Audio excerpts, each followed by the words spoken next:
Okay, good morning, everyone. I'm gonna go ahead and kick off our pre-commission agenda. I don't have anything to share, but do we have any housekeeping items? Questions about the agenda? Commissioner Goldthorpe? Yeah, just in advance, I will be asking if someone else can't get through because of technology or something, there's going to be a request to remove item number 5 from the consent agenda for some discussion, so. We can just do that. Okay. We'll Yeah. just do it. Okay, any other questions on the agenda? Madam President, Commissioner McKinney? yes, I agree with Commissioner Goldthorpe on item number 5. I also have some questions on a few of the other items, if our director is available for these questions. Looks like he is.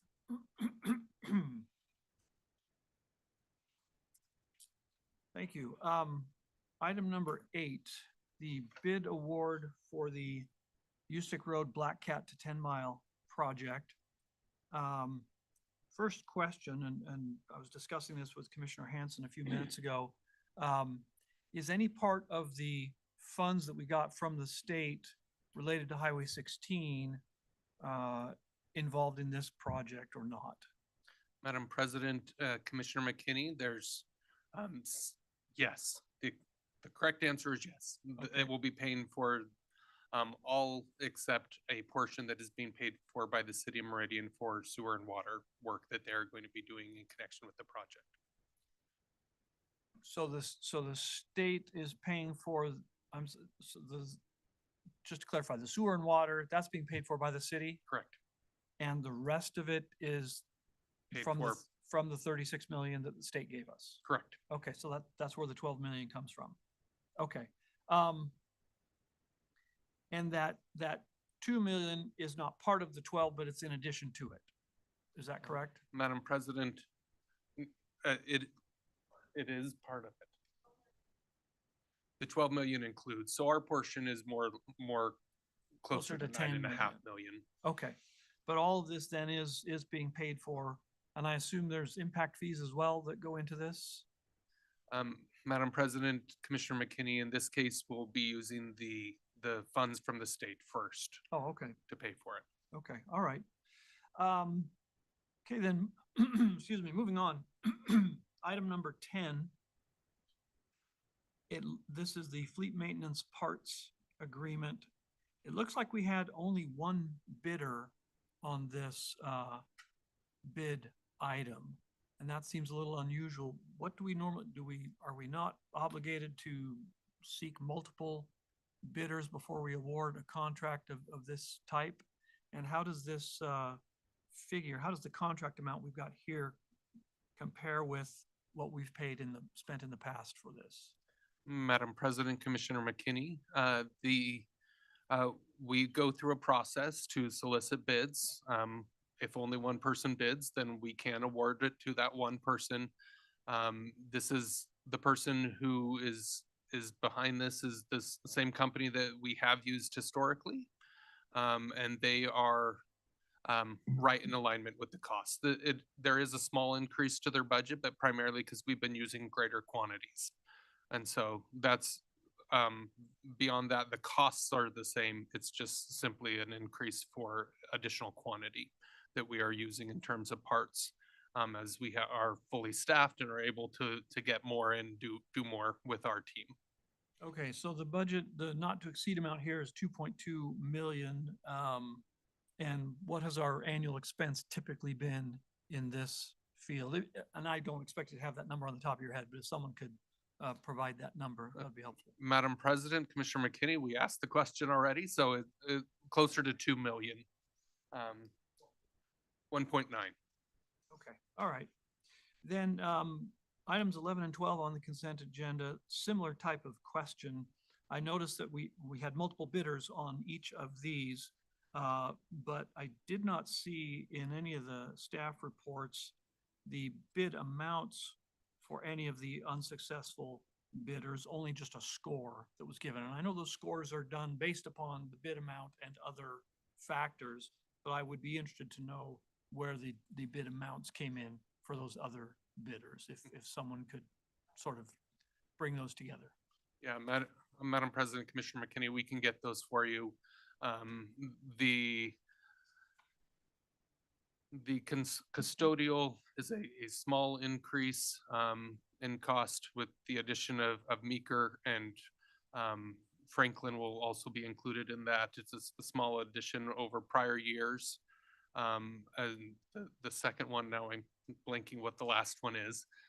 HVAC is right in alignment even with the additional buildings. So we're charged on that one based on actual cost, but the contract amount is the same as we paid historically, Okay, even though it's a different vendor.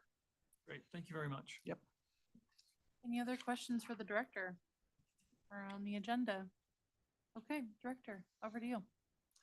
Thank you, Madam President, Commissioners. It's a pleasure to share this week's Director's Report with you. I want to start out today just sharing with you an email that we got on one of our team members, Jake Berryman. He's one of our project inspectors. This was a tellus you may have seen. The title of the tellus was Jake Berryman is the best. I love that.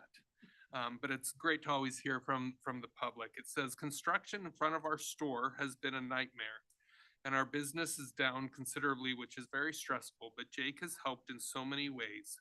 I can't even tell you. Anything that is a specific problem that he can address, he addresses quickly and efficiently. He has been kind and understanding. He explains why when he can't do exactly what we ask, which is rare, and comes up with something else that still helps. Most of the time, he is able to understand our needs and helps quickly. There have also been times that he fixes a problem before we even get a chance to tell him that it is a problem. I'm sure that he is getting a lot of flack from the other merchants who are also affected, and we are not the only ones who are asking for help, but he acts like we are his biggest priority and never seems bothered. The man needs a raise. Thank you for hiring such a terrific guy. Way to go, Jake. Truly, this is our Downtown Eagle project, which has been a challenge for the businesses, but to get a letter like that from a business really is exceptional. And so just wanted to make sure we recognize him today. As we continue to work to build together, build safe and build more, we've had a lot of fun things that have happened this last week, and just want to share some of those with you. The first, we try and be a good participant in the community. As you know, many, the Red Cross is looking for a lot of blood donations right now with the impact that's happened with the hurricanes in the east. Just last week, we had one of their trailers here. We were asked to donate 15 units of blood, and we donated 37. The team, we had 37 individuals show up. 35% were first-time donors. They wanted to be there and participate. And those 37 units of blood could save up to 111 lives. So grateful for the team who's so committed to being a good citizen and stewardship, providing good stewardship in our community, as well as doing good transportation projects. We also were lucky enough to host 80 first graders this last week here for a tour. I would say these are 80 future employees of the Highway District, because every time you come in here, you see some pretty amazing things. And so we were excited to have them come through to see our different shops, our vehicles. There were some horns honking, which is always fun. But we love having these members of our community be part of the Highway District and learn what we do. We feel like it's a good opportunity to build citizenship at such a young age, to understand their community a little bit better. We also had a little bit of a surprise last Friday when the Valley Fire struck up here in our community. This picture is earlier on, as many of those hills are now black. We were so grateful for our team was some of the first contacting the emergency operations. We do have team members who are part of that emergency operations center. We serve as the transportation function for that. And so not only do we get involved with road related items, but any type of transportation. Our team was on board for meetings, getting in contact with Valley Regional Transit about moving any vulnerable populations, as there was discussion about evacuations. But really what impressed me is before even really being asked, the team already was loading water tankers if they would be needed. They had barricades loaded on trailers. We had our Commuteride vans lined up to go if we needed them, with keys ready to go, and people prepared and signed up that they could drive if needed over the weekend. And then each of our team members our on-call team members were prepared and briefed. In the end, we only had to deploy 2 message signs, which is positive for how the fire progressed as the wind turned and pushed it back north. But we're grateful for the team being ready to go at any time to help the community with what's needed. This year, I want to just call out the completion of our big traffic calming speed cushion project that we did this year. We were able to install 80 different devices on several streets, including streets in Star, Eagle, Boise, unincorporated Ada County, Cuna, and Meridian. So really, all over the county, we were able to install these devices. Most of them were new, based on the requests that we'd received and communities that had met the requirements. Some of them were replacing ones that had worn down over time and weren't serving didn't have the same kind of deflection that we needed them to. And so, but really grateful for the team for how hard they worked to get this project done. This is the greatest number we've been able to install in many years. In the spirit of Build More, wanted to touch on a few different projects that we're wrapping up or making great progress on. This is the intersection of Orchard and Franklin, which is now considered substantially complete. This project, well, it doesn't look like a lot's changed there. There is a lot that's changed there. This project, from the time and historically when I was in charge of the ADA committee, this location has been a top request for accessible pedestrian signals. And the team worked through this. We looked at this through other maintenance projects, but really when it came down to it, this was a standalone project. We needed to replace signal equipment that had aged. It was quite old, the equipment itself, let alone rebuilding the corner so it was fully accessible. This project is now ready to go as soon as we are prepared to deploy LPI on the Orchard corridor. So that's ready to go, but it has all the necessary equipment to be accessible at this point in time, with affordable housing being built on one corner and a grocery store on other, and truly it's a key location here. The State Street 8th to 4th project has been a topic of conversation over the last few months as this project continues to work towards completion in November. But we were excited to be able to open up a couple routes for north-south traffic for bicycles, pedestrians, as well as for vehicles. So this is good progress. We still have some work happening west of this, but at 4th Street and 5th Street, we were able to open up those intersections and make that route a little bit better for individuals with the progress that's being made there. And then I have a little bit of breaking news here. We just met this morning with a developer as well as some businesses in the community who believe they have a path forward to acquire the right-of-way and to work on a partnership to build the Lake Hazel extension between Pleasant Valley and Eisenman. This is pretty exciting. They are working with the city, with all the utilities to make sure that this can move forward. They worked with the landowners in that area, but believe that there's a good path forward to be able to get the right-of-way dedicated to ACHD and to build at least the interim 2-lane road through this area and get that connection. So that was pretty exciting. We will have an update for you on the other connection that from prior conversations on the east side of I-84 in the coming days. But this is an exciting connection that we're excited to hear that that people are wanting to move forward. So just to summarize some of the things coming up today, you have work sessions on the capital improvement plan. This is the next phase in that conversation, as well as a draft of our speed management policy. We do have the Boise Neighborhood Interactive that President Pickering and our staff will be presenting at, updating them on how to be involved with our community on the 19th.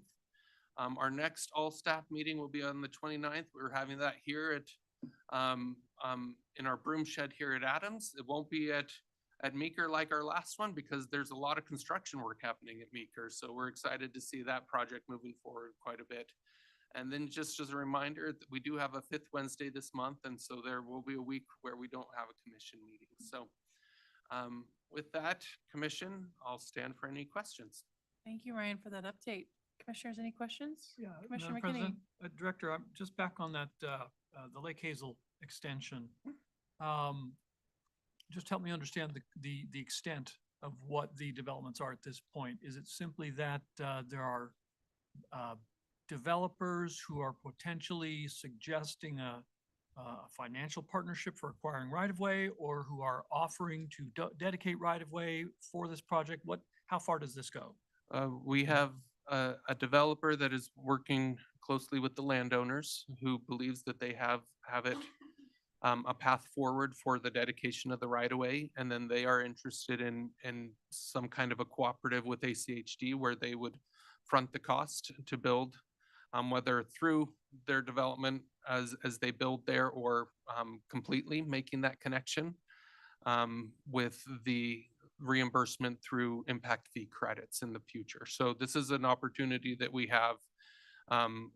It's actually how we got the Lake Hazel extension and Orchard extension connection, where a developer built it and then received credits coming back. We acquired the right of way.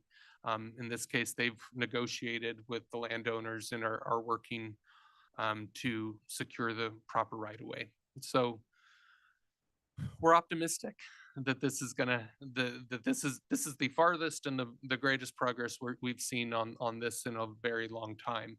And the city seems to be supportive as they've been having conversations on this topic as well, recognizing the growth of Micron in that area and the access to the Southwest Boise and the growth that's happening there, providing housing and other things for that large employer in the area. It would be great to have this connection in place. Okay, that's great, because this, as I look at this area, it's like 6 miles plus of new road to construct out there, which was gonna cost quite a bit. Does this concept also involve extending Orchard and realigning it? Last we discussed the Orchard extension, there was a challenge with the old Boise dump site. And the suggestion was made that maybe we move the alignment to the west and we're able to, realign Orchard. Is that the direction that things are headed in this way? Madam President, Commissioner McKinney, not necessarily. I know the city is still working and reviewing options for the dump site and how to get that remediated. They've had some conversations recently on that as well. I think we're still working on ways to remediate the dump site and keep the proposed alignment. This definitely would increase the importance of that occurring as you get more development down south there and making sure that alignment works better. But no, this is a separate conversation. Okay. I think to your point, Commissioner McKinney, we can have a work session or something about how the various steps and how we could be a partner in that too. So Absolutely. Commissioner Goldthorpe? Yes, this expansion of Lake Hazel will undoubtedly cause a whole lot more traffic going east from the 5 Mile Maple Grove coal area. And we, in the relatively recent past, completed the Lake Hazel extension, which is only 2 lanes. Mhm. Are we going to be integrating a widening of that at the same time as this? Because I think we'll have a real problem when we make it easier to access Micron with all the development expansion that's going on there and the lack of infrastructure in that one little area. Madam President, Commissioner Goldthorpe, this is late breaking news as of a couple hours ago, so I wanted to make sure the commission was aware of it because it's pretty exciting. We'll be looking at that, and we'll look at that through our integrated 5-year work plan in connection with that. This would I don't know necessarily that this developer would be in part of that. There's small system development between our current extension in Pleasant Valley. We're working on getting that connection fully completed as well. But we'll definitely make sure that that's included in the conversation. Yeah, that little stretch of Lake Hazel kind of was the perfect storm for perfect self-fulfilling prophecy of if you build it, they will come. And boy, they sure did. Absolutely. Thanks, Ryan. All Thank right, you. well, we'll be at ease until noon. Thank you.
Okay.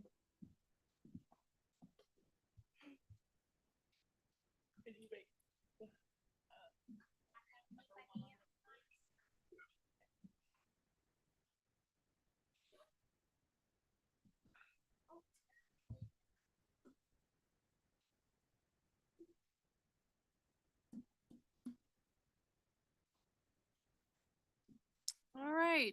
Good afternoon, everyone. I'm going to go ahead and call the meeting to order. Welcome everyone joining us online and in person. Please stand and join us for the Pledge of Allegiance.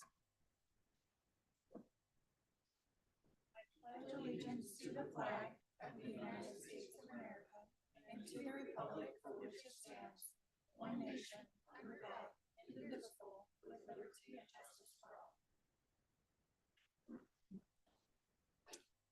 Thank you. The first order of business is to adopt the agenda. So moved. Second. It's been moved and seconded. Any discussion? All those in favor say aye. Aye. Any opposed? Motion carries. The next order of business is to adopt the consent agenda. Items on the consent agenda are considered routine and are action items unless otherwise noted. The consent agenda is enacted by one motion. There is no separate discussion on items on the consent agenda. If a commissioner or citizen would like, they may request any item be removed from the consent agenda and placed on the regular agenda. We do have a request for item number 5 to be placed on the regular agenda. So is there a motion? Commissioner Hanson? Yes, I would move to adopt the consent agenda with the exception of moving item number 5 to the regular agenda That's number 1. as number 1. Thank you. Second. Moved and seconded. Any discussion? All those in favor say aye. Aye. Aye. Any opposed? Motion carries. Thank you. So item number 1, which is formally item number 5 on the consent agenda, it's the license agreement with the city of Boise. It's a request for approval.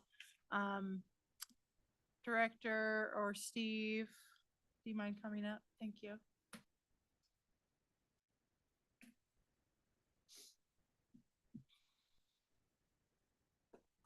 Morning. Good morning. Madam Afternoon. Chairman. President. Commissioner Goldthorpe. The reason this has been moved is because I had two people ask me to have that moved, and I just mentioned it, so it was.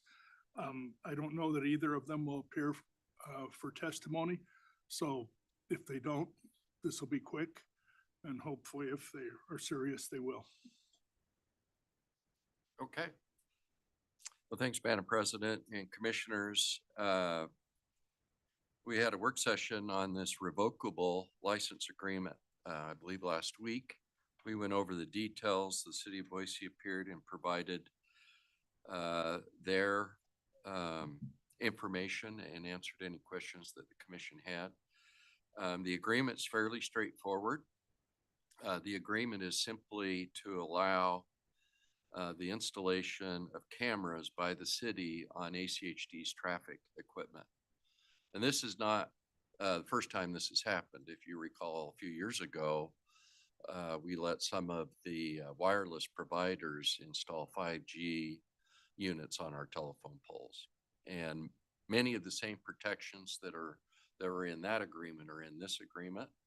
This agreement really looks at least ACHD in the spot is, there are poles, you're putting the cameras up, and that's really our focus. We're not really getting into why the city's doing it, what their purposes are, other than we want to be supportive of one of our partnering agencies in installing this. The agreement can be terminated within 30 days. We are indemnified in several different provisions within the agreement. They assume all the risk that what they're doing is in accordance with existing local, state, and federal law. This has been presented to this agency as a pilot program, and it expires on September 30th, 2025, so it's a year pilot. We'll see how that goes. But other than that, at least from the legal department's perspective, we feel that we're adequately protected in this agreement. There are no costs to be borne by ACHD. That the city is really assuming all the responsibility. We're only authorizing the use of our traffic cameras. Traffic and I'll pole- stand for any questions. Not traffic cameras, but I mean, traffic poles, the excuse poles, me. yep. Questions for Steve, Commissioner McKinney? Yes, thank you. Steve, just a quick question on these, about how they work. Red light cameras, of course, they're triggered when the signal goes red. Are they taking still images of vehicles? And what is their basis for, and some of my questions I know go beyond really what ACHD specifically cares about, but the public still cares about it. How do the cameras enforce the red lights and provide irrefutable evidence of someone running a red light? Madam President, Commissioners, we don't know. And when we just look at, well, like I said, we are only looking at the use of cameras. Are they authorized to use that under state law? We looked at that. But we didn't get into the details, at least staff, as to how the enforcement provisions are going to work, whether it's a still picture, whether it's a video camera, whether an officer is going to look at the images and write the citations. We don't have those particulars. And I believe Bree tried to answer some of those questions last I'd week. say, Steve, Bree did say that there would be a law enforcement officer reviewing the footage and that at that point, they would be issuing some type of citation or warning considered, depending on what's happening. But the enforcement end and how the technology works, I'm not prepared to discuss that. Mhm. Do We just look at it as a widget on a pole. Right. Do we have anything in our license agreement that would, well, what are the conditions under which, you mentioned it can be terminated within 30 days, I assume, for any reason, with or without Our cause? discretion. Right.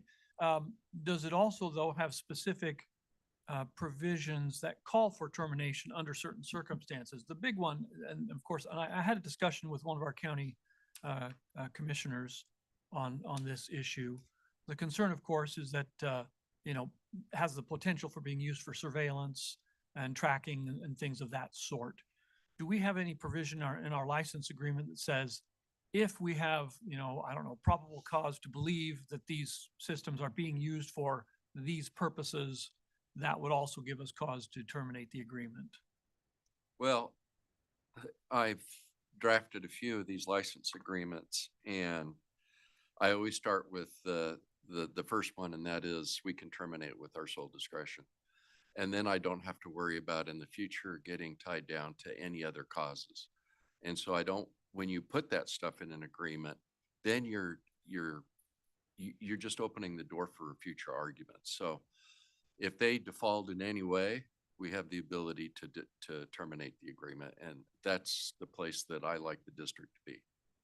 Would we, even if we say we can terminate at any time with or without cause, if, 10 years goes by and this sort of thing has been in there for 10 years, do they then potentially, and we decide we want to terminate it, or some future commission decides, hey, we want to terminate this for whatever reason, could the city raise any sort of argument from the standpoint of having, I don't know, they've got a reasonable expectation that it'll continue because it has continued for this many years?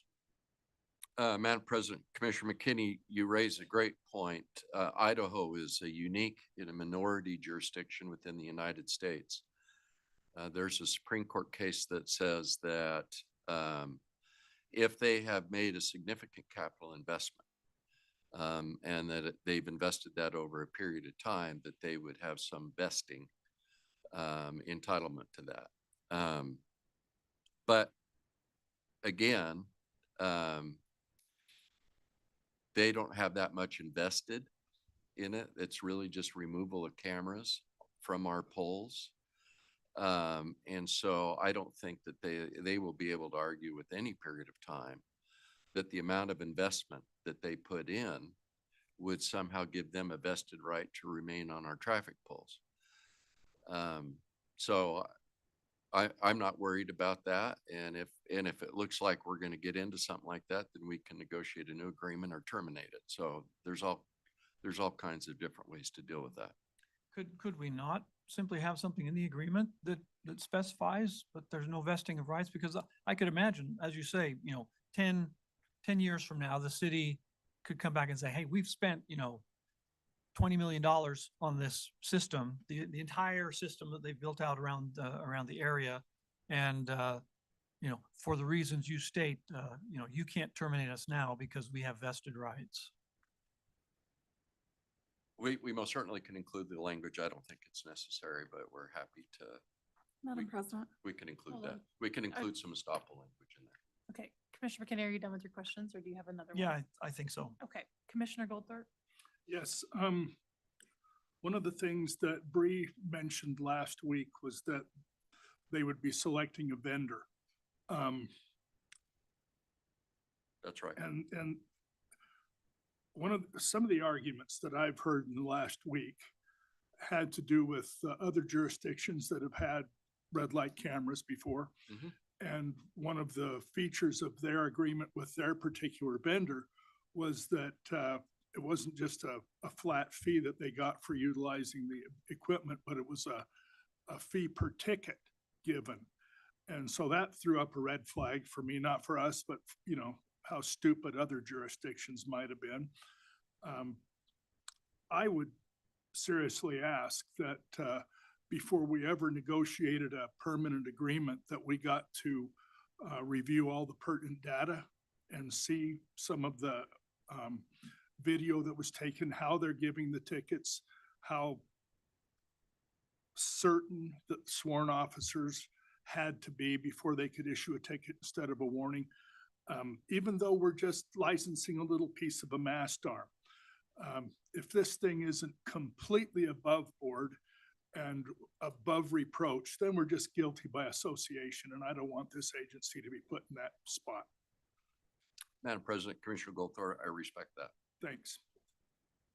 Commissioner Gold? yeah, I was just, gonna make the comment that this is for the 1-year pilot program, so the 10-year vested argument that Commissioner McKinney was making doesn't really apply to this issue on the agenda right now, in my view. Any other questions about the agreement? Okay, Steve, we don't need to, we're not allowed to take public testimony on this, right? Or are we? Sure you can. Oh, Yeah, we can? you bet. Okay. All right. Is there anyone that would like to testify on this issue? David on Zoom Okay. is signed up. David, do you mind introducing yourself with your name and your address, and you'll have 3 minutes. Yes, again, David Turner. I live in Boise at 9798 West Redberry Court in Boise. I want to thank the commissioners for taking my testimony today. I appreciate it very much. I have not read the agreement. I have really no comments on the agreement per se. However, I have done a little bit of research just on red light cameras. And one of the things that came up today was, if you'll make sure I heard it correctly, was that whatever other agency we're working with did not really give a reason as to why they even wanted to start this pilot program. Is that correct, or did I mishear that? That would be incorrect, David. And what was the reasoning then for? I'm assuming it's because a lot of people are running red lights. There's danger. There's car accidents. Yep. That type of thing. Okay. Yep. That's very good. And I'm just trying to really understand the process more than anything as a citizen. Have we talked to other cities that have done a red light program and have stopped? David, I think for sake of time, if you have several questions, if you mind just firing those off now, and then we can turn it over to staff to answer them all in all one. Okay, fell swoop. that would be one. I had a privacy concern just and how the due process would work when police officers review the tapes.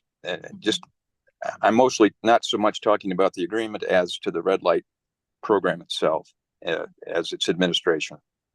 So those are the two. Just have we talked to other cities that have stopped the program? Why did they do it? Have we considered other programs such as lengthening yellow lights or putting in more signage to talk about warnings of a stoplight coming up? Has there been any indication that there's been more rear end collisions because people have tried to stop too quick to not get a red light ticket? And that would be it. Thank you. Thanks, David. Mr. Price, can you answer some of those questions? Thank you, Madam President. The one thing that we're familiar with is the city of Meridian uses license plate readers. So this isn't the first conversation that we've ever had regarding this. I'd like to remind the commission, a couple of years ago, we went to the state legislature to try and get an enhanced fee for running straight red lights because of the serious safety concerns resulting with the frequency of people running red lights. And I think it's been recognized within the community, and most certainly within the district, that people running red lights is representing a serious safety concern for all users of the right-of-way. And so I believe that this is the city's effort, as well as the city of Meridian's effort, is to try and look for ways. We have adjusted our timing. We're currently have a huge investment right now in changing our traffic lights to be more pedestrian friendly as well as bicycle friendly. So this is something, but again, the issue of whether the red light camera and whether it should be used is really within the jurisdiction that is proposing it. Again, we are just the infrastructure in which it's going to be used. And while I most certainly respect Commissioner Goldthorpe's opinion, from a legal standpoint and the way that we look at it is, are we going to let the city of Boise use our traffic poles and infrastructure to support a pilot program for 1 year? And I think that's really puts it in a nutshell. Okay. Thanks, Steve.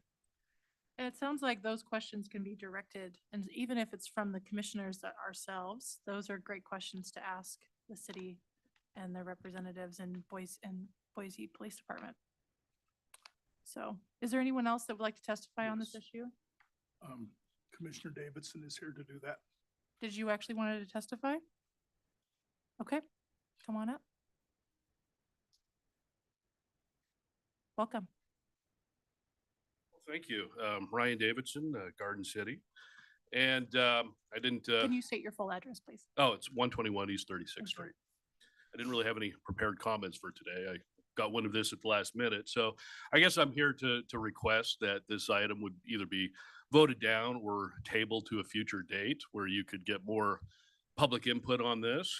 I kind of look at this as a radical change to, the law enforcement privacy in Ada County. And I think that this is something that you really need to get a lot of public buy-in before you go ahead with it. I remember several years ago, I think the city of Boise proposed certain new technology in the parking meters downtown.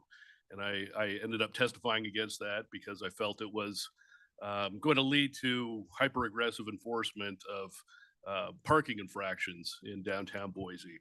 And to me, that's something that really affects the quality of life. If you're dealing with hyper-aggressive enforcement on infractions, I think it inevitably leads to confrontations between the public and traffic enforcement or parking enforcement officers. And we're all always talking like we don't want to become the next Seattle, the next Los Angeles. I think these are the types of programs that lead us in that direction. I also think, and as a county commissioner, I know how hard it is to get the public's attention on business matters that we have before us. We really have to go above and beyond to beg the public to come down if we want their input on an issue. And I think this is one that maybe warrants a little more public participation because it is it's certainly leading down a path to radical expansion of government policing powers, surveillance, all these types of things, which I'm sure are coming one day, but for myself, I'd like to resist that as much as possible. Also concerned that, this type of move could, further embolden critics of this agency and the legislature to, take some drastic steps to change the status quo. So I think, from my perspective, I'm generally opposed to red light cameras. I don't think it's going to lead to a better outcome for the citizens. And these types of government programs generally inevitably lead to a focus on fine enforcement and an alternate form of revenue raising as we get away from the safety concerns, excuse me.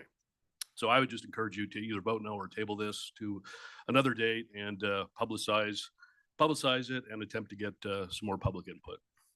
Okay.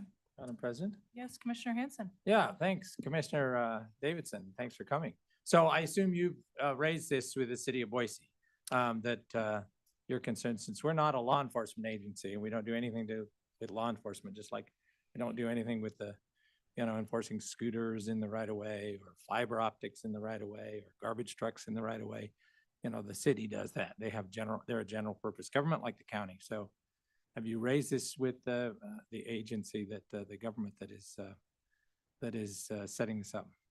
I have not. And obviously, if this body has the power to either allow or deny these red light cameras, I'd prefer that it gets stopped at this point rather than you instituting it. And then we have to discuss with Boise to what lengths the cameras are going to be used and just, develop so many policies about what, fighting over policies about how they're going to be used, how it's going to be prosecuted.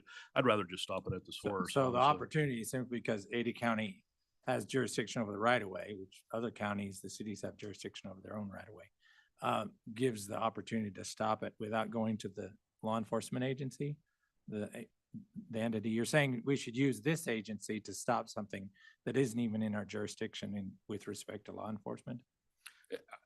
If you have the power to deny these cameras, I would request that you do so. I'm wondering, we were asked earlier by the sheriffs and by the city of Meridian for cameras, very similar law enforcement, to make sure that as people are attempting to travel through illegally, they're actually looking for people who have been identified with criminal activity.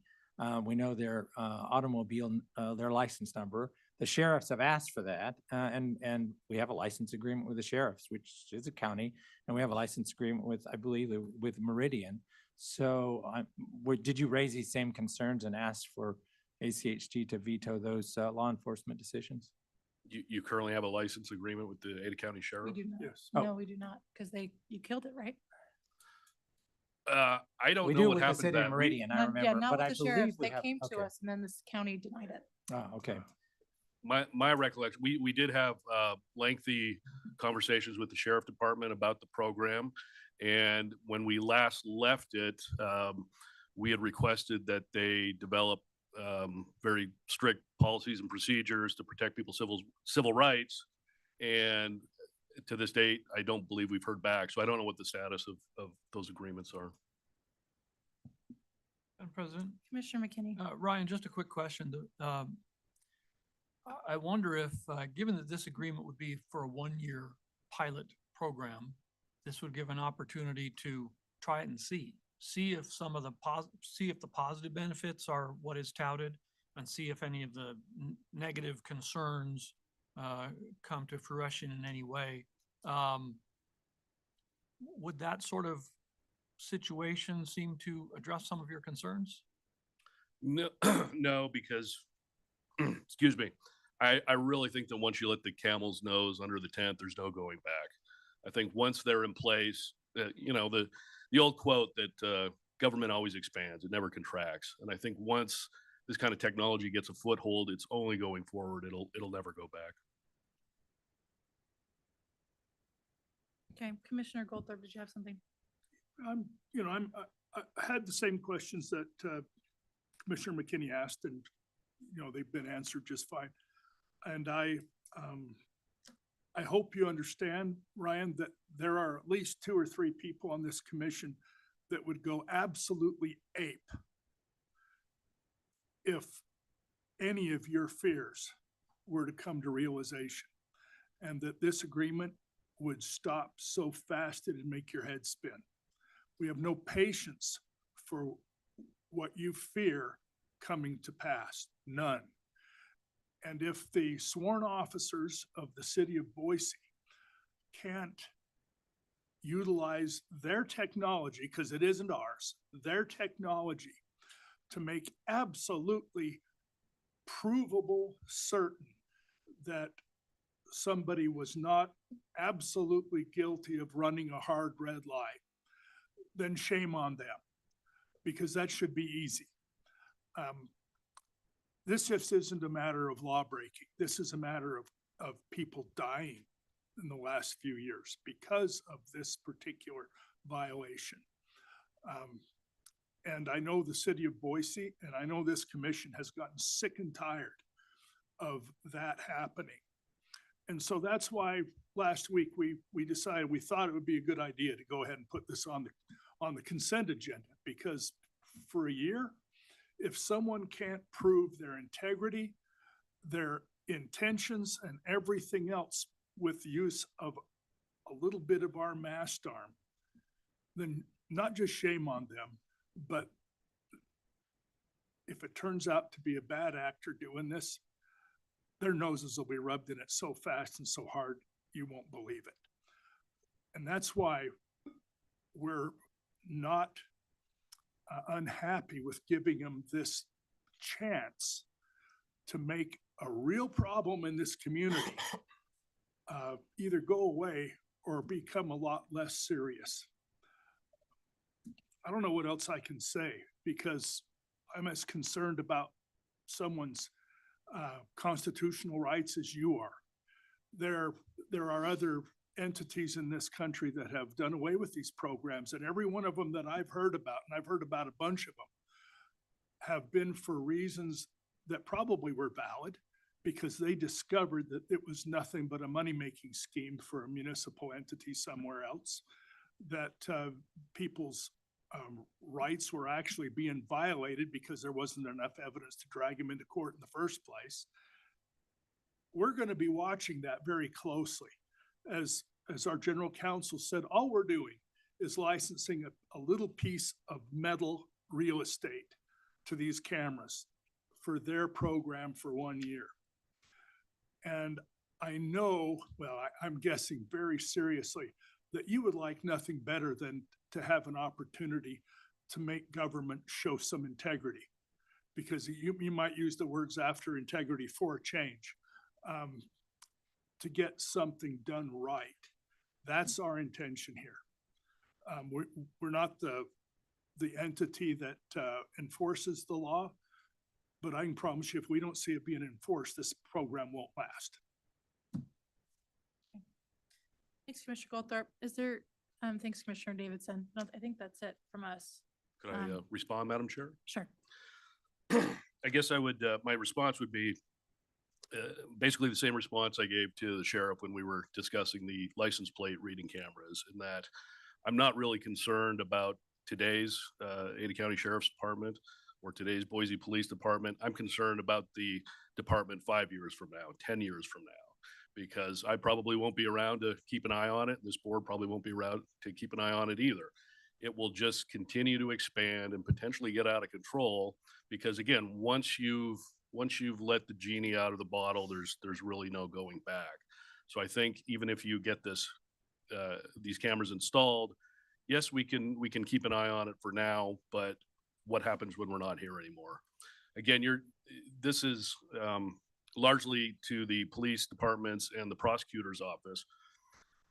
It's very hard to keep the reins on a different agency if you don't have any authority over them. So once it gets into another agency's hands, I think you're going to lose a lot of your ability to regulate this and keep it under control. Briefly, Commissioner Goldthorpe. Again, 2 conversations I've had, actually 3.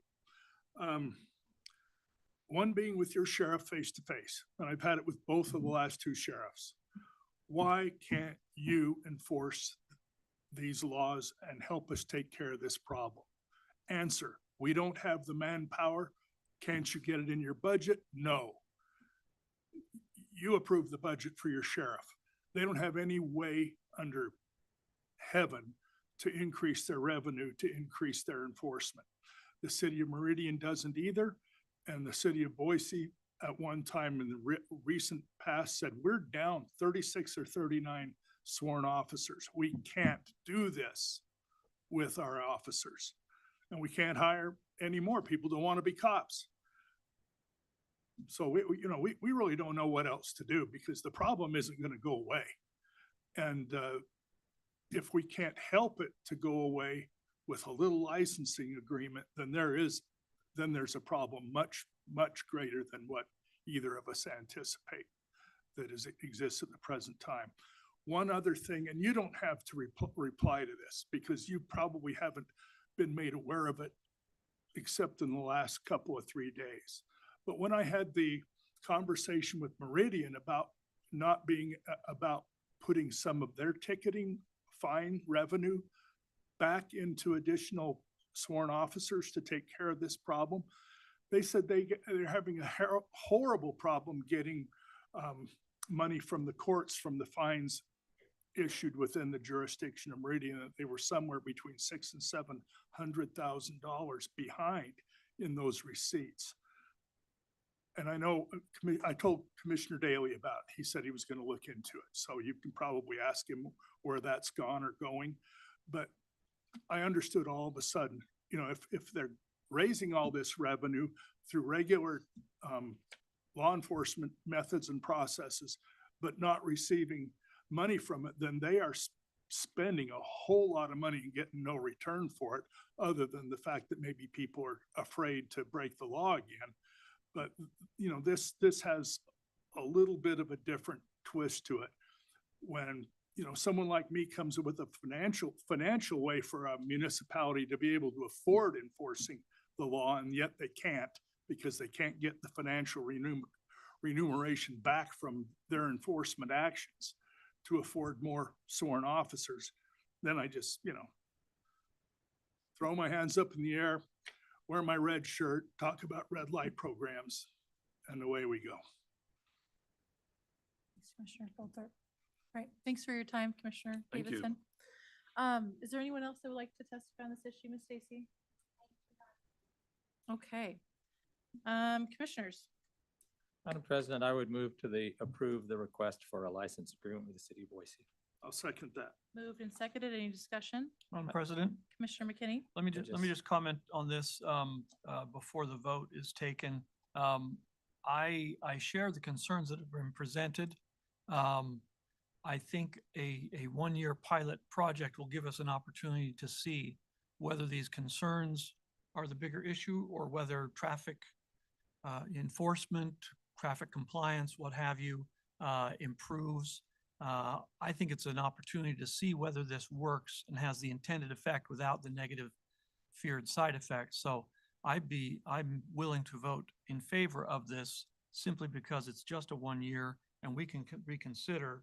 And I think I would like to, when it comes time to, if we're looking at a longer term agreement, a year from now, make sure that we have plenty of teeth in our agreement to prevent potential problems that you know, as Commissioner Davidson mentioned, things that could happen after we're gone, prevent those ahead of time. And that's what I'd like to see. Commissioner Hanson? Oh, just to say that, you know, if when this unique entity of a countywide highway district was created and the right-of-way was moved from the cities and the county to a separate elected body, if the voters were asked, oh, by the way, that body would be allowed to veto your city or your county's decision on trash and trash removal and law enforcement and fiber optics, and the list goes on, that might be activities they need to take place in the right-of-way, they would never have passed. And it's also one of the reasons why every other county in the state, you know, Nampa, Idaho Falls, they're saying, no way in you know where, that we would have a countywide highway district like that, because the risk is that it would come in and step over the line of building and maintaining transportation facilities in the county in the right of way and meddle in things like making decisions and vetoing law enforcement decisions. So I think it's just really important that we recognize anytime you have a complaint about law enforcement policies, just like the others, communications, fiber optics, you go to the government that regulates it. And you have to go to the city of Boise if you have a concern about this. Meridian raised this with the cameras. You go to the city of Meridian and you say, and then they are elected body, they make a decision, they have the jurisdiction. So I think it's really important that we participate and support the work of our partner agencies, and that as the public comes forward, they're directed to go and raise their issues with the appropriate government agency. All right. All those in favor say aye. Aye. Aye. Any opposed? Motion carries. All right, so our second item is the resolution 2429, declare personal property surplus. This is a public hearing. I'm gonna go ahead and open the public hearing. Ms. Jennifer Berenger, welcome. We haven't seen you in a little bit. President Pickering, Commissioners, for the record, Jennifer Berenger, Deputy Director of Business Operations. We have been busy at the Meeker site, getting things ready to go. The reason I'm here today is to present to you Resolution 2429 pursuant to Idaho Code 40-1309. So we have, in this case, kitchen equipment at the Meeker building that we have deemed not useful to the district. Since this property is in excess of $10,000, it comes to you for that approval, and then authorizing the sale of this property to the general public by public auction. And you have a copy of each of the items in Exhibit A. For the public hearing, we are having the public hearing. It has been noticed and advertised today, October 9th at 12 o'clock-ish. We have over 300 pieces of equipment, primarily heavy kitchen, industrial grade kitchen appliances and miscellaneous things in that kitchen area. And then some chairs that are mismatched that we are ready to let go of. The appraised value came from that initial appraisal that we received of $133,770. Staff recommends the commission approve the resolution 2429, declaring that surplus property listed in Exhibit A is no longer necessary or useful to ACHD and is to be sold at public auction. And I'll stand for any questions. Thanks, Ms. Berenger. Questions for staff? Madam President, Commissioner McKinney? Jennifer, the last surplus property that we disposed of and auctioned off, the auction results were rather disappointing. Are we going to do anything differently this time to try to get a little more awareness and reaction to it? Well, I think the previous surplus was just very undesirable stuff. This kitchen gear, we have already gotten indication from people who toured our site to bid on the last auction that they were very interested in having a part in the kitchen equipment because it is highly desirable. So we do anticipate that this is going to have a better response. We are also going to be using a local vendor rather than a nationwide vendor, and anticipate that to drum up more personal support on that to get the word out. Okay, great, thanks. Jennifer, is there some elements, because I mean, the kitchen's quite large. What was your determination around what equipment is going to be surplus? What do we keep? And you don't have to give into the details, but generally, what was your thought process around that? Generally, we're surplusing all of the kitchen equipment. Just all of it? Mhm. Okay. Okay, thank you. Any questions? Commissioner Goldthorpe? No? Okay. It's, all I can say is I hope so, because that's nice equipment. All right, is there anyone that would like to testify on this issue? Going once, going twice. All right, I'm gonna go ahead and close the public hearing. Commissioners, Madam President, Commissioner Goldthorpe. I'd like to move that we approve Resolution 2429, which is a declaration of a personal property surplus. Second. Moved and seconded, thank you. Any other discussion? All those in favor say aye. Aye. Any opposed? Motion carries. All right, moving on to public communications. Is there anyone that would like to address the commission at this time? All right, well, meeting is adjourned. Let's go ahead into our post-commission agenda. First item is the capital improvement plan update, range of projects, the presentation by staff. Welcome, Ensign Batista.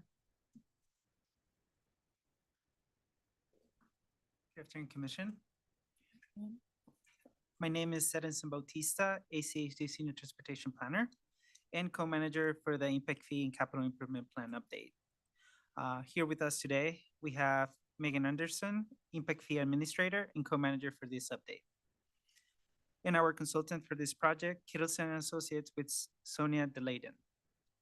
Staff and the consultant are back in front of you to continue the series of presentations where we will deep dive in the topics identified during the preliminary analysis portion of the Impact Fee CIP update. We started this series with the topic of service area back in May and July, where we presented our findings. And in today's meeting, we will deep dive into the topic of traffic impact fee eligibility range of projects.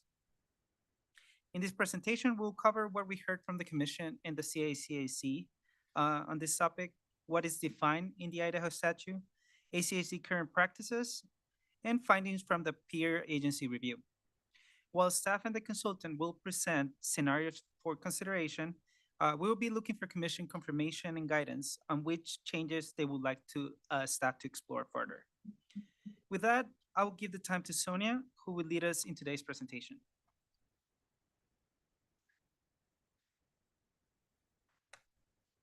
Good afternoon, Commission. Sonia DeLayden with Kittleson and Associates.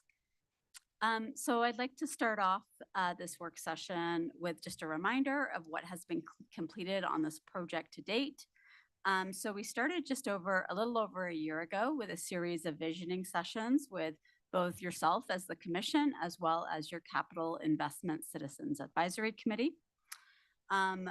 After that visioning process, we went into a national best practice review, as well as a detailed evaluation onto the topics that were identified through the visioning session. And then, as Edinson mentioned, we've been completing a series of detailed work sessions with both yourself and the Citizens Advisory Committee since then. So we are here today, as Edinson said. As a reminder, there were 4 key topics that resulted from that visioning session that were of interest for the National Best Practice Review, as well as detailed evaluation. Today, as Edinson mentioned, we'll really be focusing on the topic of potentially expanding the range of projects beyond just roadway and intersection projects that could be included in your CIP and potentially funded with traffic impact fees. As part of the visioning session, we heard 4 key questions associated with this topic. The first being, what can impact fees fund per the Idaho Development Impact Fee Act, which is the governing legislation associated with this topic? What does ACHD currently fund with impact fees? What is your current practice? How could ACHD expand what is funded with impact fees? And then what are the trade-offs of potentially expanding what impact fees fund? So for today's focus, we will go through the requirements within the Idaho Development Impact Fee Act as it relates to this topic. We will provide a review of ACHD's current practice. We'll review the findings of that national peer agency review and our best practice review. We'll discuss some possible changes to ACHD's current approach for your consideration.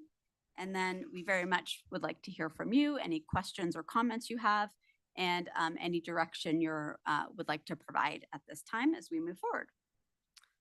So let's start with the requirements and legislation in the Idaho Development Impact Fee Act that relate to range of projects. First, the Impact Fee Act categorizes 2 types of overall projects as it relates to impact fees. They first identify what they call system improvements, which they define as capital improvements to public facilities that are designated to provide service to an entire service area. So you remember we had 2 sessions on what a service area is, but it's essentially a broader area within a region. So these are the improvements that are meant to serve an entire broader area. And these are the types of improvements or projects that can be impact fee eligible.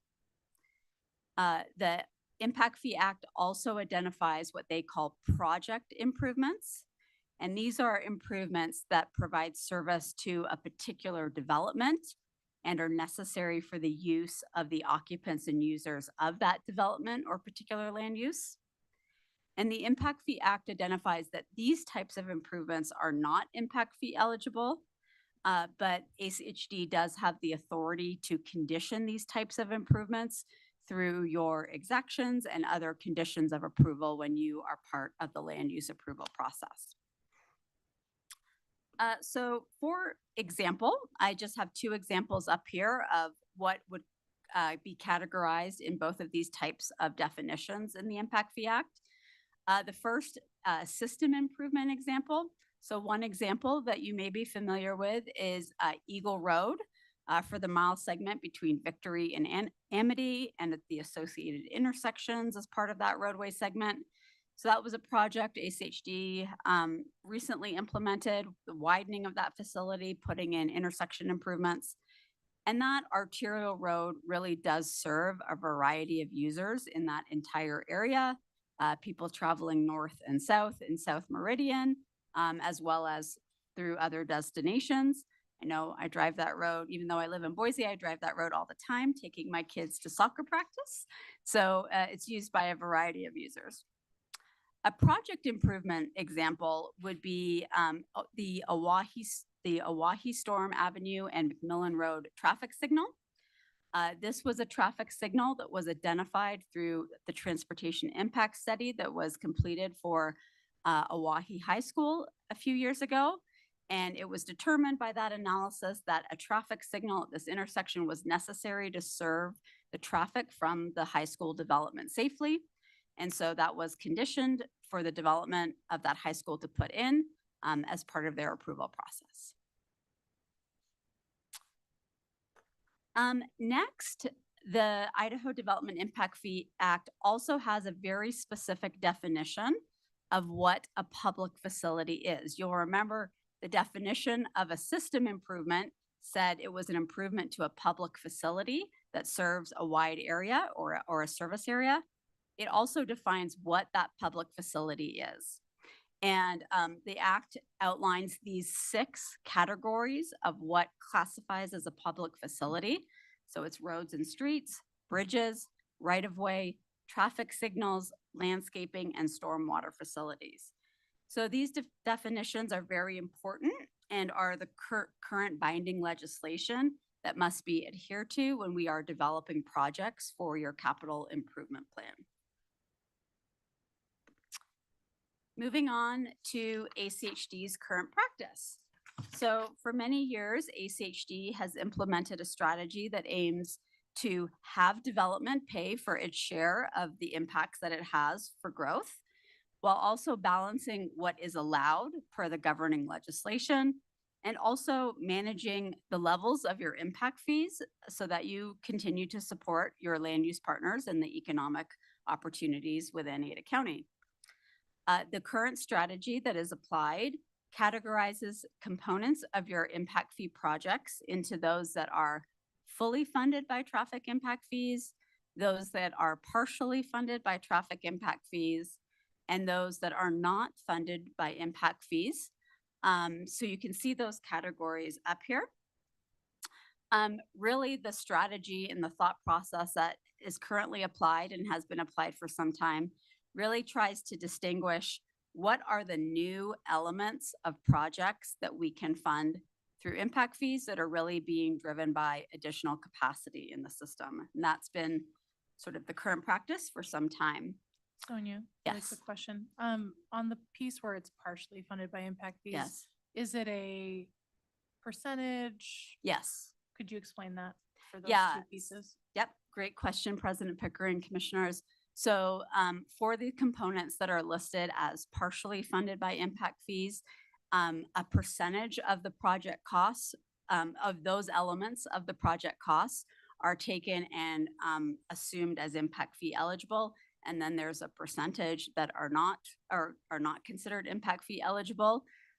It varies, but the underlying thought process is that we are trying to identify the portion of the project that would be new above and beyond what is existing today, or the portion of the project that's driven by the impacts of growth. So that's been the sort of current historical practice. So thank you for that answer. And I think just for like an example, Yeah. if there was a new development, large development where there is no storm drain infrastructure, would that hypothetically pay for the whole thing, or would that still pay for a portion of it, even if there was no facilities like that previously for that development happening? Yeah, in that case where there is not an existing facility today and there's a new facility that's being identified as needed due to the growth, in that case, that particular instance would probably be 100% impact fee eligible. Same way when we have an existing 2-lane road that needs to widen to say 5 lanes, only the current practice is to only count those additional lanes as impact fee eligible, versus if we don't have a road somewhere and this capital improvement plan identifies that a new road is needed to serve growth, that road would be 100% eligible because it's fully driven by those needs. Okay, thank you. Yeah. Madam President, Commissioner McKinney? Sonia, could you go back one slide? Because, well, actually, Absolutely. before you do, Oh, yeah, I noticed that, well. sorry, which, sorry, I'm well, sorry. No, On it's this not you, slide, Sunny. on this slide, the definition of public facilities, second from the right, it says landscaping as being public facilities that would be under impact fees. But on your next slide, you say, and if we go to the next one, Yes. not funded by impact fees, landscaping treatments. So if you could clarify that. Yes, that's an excellent question, President Pickering, Commissioner McKinney. So this slide here is the definition as listed in the Idaho Development Impact Fee Act. So landscaping, the capital costs of putting in landscaping treatments per the Impact Fee Act are eligible and considered a public facility eligible for impact fees. This slide illustrates what ACHD's current practice has been. So ACHD's current practice has not been to include landscaping elements as impact fee eligible. Okay. Looks like. Oh, yes, absolutely. Didn't mean to scare you. No, Madam President, Commissioner McKinney, to your question, while the Impact Fee Act authorizes impact fees to be utilized for landscaping treatments, within the single countywide highway district statute, it prohibits us from, well, it doesn't prohibit us. What it does is it makes it clear that the cities are responsible for the landscaping. And so that's been our policy. We're continuing to look at that. There may be some justification for some landscaping for vertical treatments for traffic safety operations. That's a potential that could be used in the future. So the reason why landscaping isn't really within our impact fee is, if anything, we can exact those improvements. Well, the city does with their developments. And that's the same thing. You know, a lot of people wonder why we don't exact for sidewalks and frontage improvements. And the reason is we get 100% if we exact it, right? Mm-hmm. And we can only, so with that, and that strategy has worked by and large. Now, I can hear Commissioner Goldthorpe going, well, what about gaps? But you didn't even need to say it. Well, that's the downside of exacting, and that's why we went to a development impact fee program back in '91, was because we were getting road improvements from a 2 to a 3-lane road, and there would be a section that went, and so they wanted a more uniform form of development improvement, and that's what the impact fee program does. And we get probably 80% of the cost that way. Okay, thank you.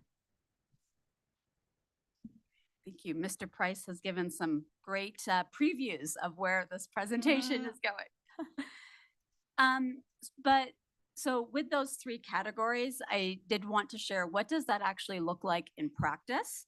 So this table is a summary that's in your currently adopted 2022 CIP, where you have a complete set of CIP projects and their total cost. And then you have the portion of that cost that ACHD's current practice has considered impact fee eligible. And so you can see from this chart that right now, your currently adopted CIP, approximately only 66% of the total project costs in that CIP are considered impact fee eligible. Now, repeating what Mr. Price says, there's a multitude of reasons for that. ACHD has used other mechanisms to make up portions of those costs as it relates to some sidewalks and bike facilities. ACHD has taken an approach to really focus on only new capacity as impact fee eligible. And I think commissions over time have made decisions to manage impact fees to certain levels as well. There's that component of it too. So there's a multitude of reasons why that's been the current practice. So moving on to what we found from a national best practice review. I think this is probably simply stated, but it's very much the case. It's whatever the governing law within that an agency is abided to really guides what can be considered as impact fee eligible and how they need to approach establishing impact fee eligibility. So for us, we really need to go back and rely on those definitions in the Idaho Development Impact Fee Act and make sure we're meeting those standards. However, we did find that other agencies, including some within Idaho, who are also required to meet that same act, do assign more components of their projects as impact fee eligible compared to ACHD. I think the two key ones that we saw that probably make up the biggest portion of that, to get from 66% up to 100, are assigning the pedestrian and bicycle elements of their CIP projects as impact fee eligible, and then assigning full pavement reconstruction costs as impact fee eligible. So you may have a CIP project that looks at an existing 2-lane road, and the CIP shows it needs to go to a 5-lane road. They, when you get into actually constructing that project, designing and constructing that project, it's typically not as simple as just adding the additional lanes on the side. Typically, the entire road needs to be reconstructed, and so agencies account for that full cost, where ACHD's current practice has not been to do that. Sonia, how many jurisdictions were doing that across the state in your research? Well, so there are not many jurisdictions that do have impact fee programs. Sure. But 3 of the other largest ones, so Twin Falls, Idaho Falls, Napa, they all do that as part of their process. And do you know off the top of your head how many jurisdictions have impact fee authority? Within Idaho, I do not. Sorry, I Okay. can't answer that. I don't know if anyone else can, but yeah, I don't have that It's information. probably, I mean, it's probably what, like less than 15 maybe? Yes, I would say it's probably even less than 10. Less than 10? Yeah. Okay, okay. That's helpful in terms of ratio, so. Yeah. Thank you. All right. So with all that as context, let's discuss some potential changes that you as a commission may want to consider with that still fall within the requirements of the current Idaho Development Impact Fee Act. Near-term changes, I think, that could be considered would really fall under this category of expanding the ACHD's process in terms of what is considered impact fee eligible, which elements of projects would that be? And then also what would be the trade-offs of doing so? I think Mr. Price mentioned what the thought process was for the current approach, and there are very real trade-offs for the different decisions that are being made. So first, one near-term change that could be considered would be to include the pedestrian and bicycle elements of capital improvement projects as impact fee eligible. Those end up being approximately 5% of the overall project costs. So if we were to do that, that would equate to an increase of approximately 5% in impact fees. What are the considerations, though, we would have to think about in order to do that? So currently, your current policy and approach does require development to construct those elements now along its frontage. So ACHD is getting development to pay for those elements today. However, through our review and discussions, it's also come to light that ACHD is not always able to preserve the infrastructure that development has paid for when you go back in, maybe 2 years later, or 5 years later, or 10 years later, to complete the rest of that capital improvement plan construction. Sometimes, even with planning, not all of that works out, and that infrastructure that the development had to put in needs to be removed, and ACHD needs to put new infrastructure in anyways. Increasing, adding these components to your impact fee eligibility and increasing impact fees would increase your impact fee revenue. And doing so would likely, you'd be able to accelerate certain project implementation, and that can be an advantage. But there are also economic impacts to consider of impact fee increases and how that plays out with development. So, Sonia, do you mind if I ask my question first, Kent? Sonia, I think this is really helpful, and I appreciate you sharing like the various trade-offs. One question that I've brought up in the past, and I think with you, is the thought process around like the sidewalk fund per se. And I'm wondering, like, how does that kind of fit into these considerations? Does that make sense? President Pickering, could you clarify what you mean by sidewalk Absolutely, fund? Yeah. absolutely. So I'll give you an example. So I live off of Ustick, and the northern part of Ustick between Cole and Mountain View Drive. So it's a 3-lane arterial. There was a home that was redone about maybe 5 years ago, 4 years ago.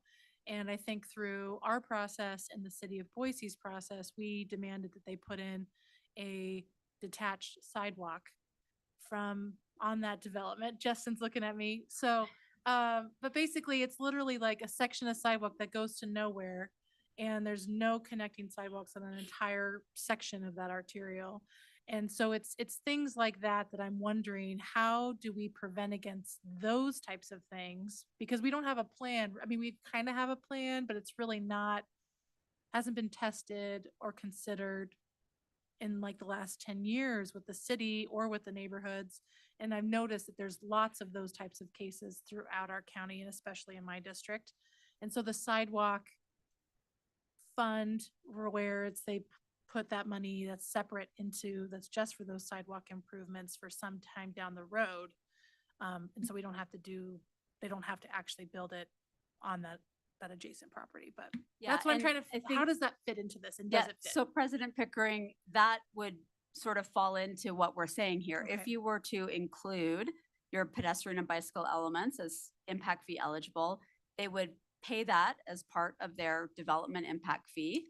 And in lieu of building Right. I guess 2 standard pedestrian facility, we'll go into a little bit. There may be some other ideas associated with that as well, though. They would build that in lieu, so they wouldn't have to build, whatever it is, 100 feet of sidewalk. But Justin may want to add, okay.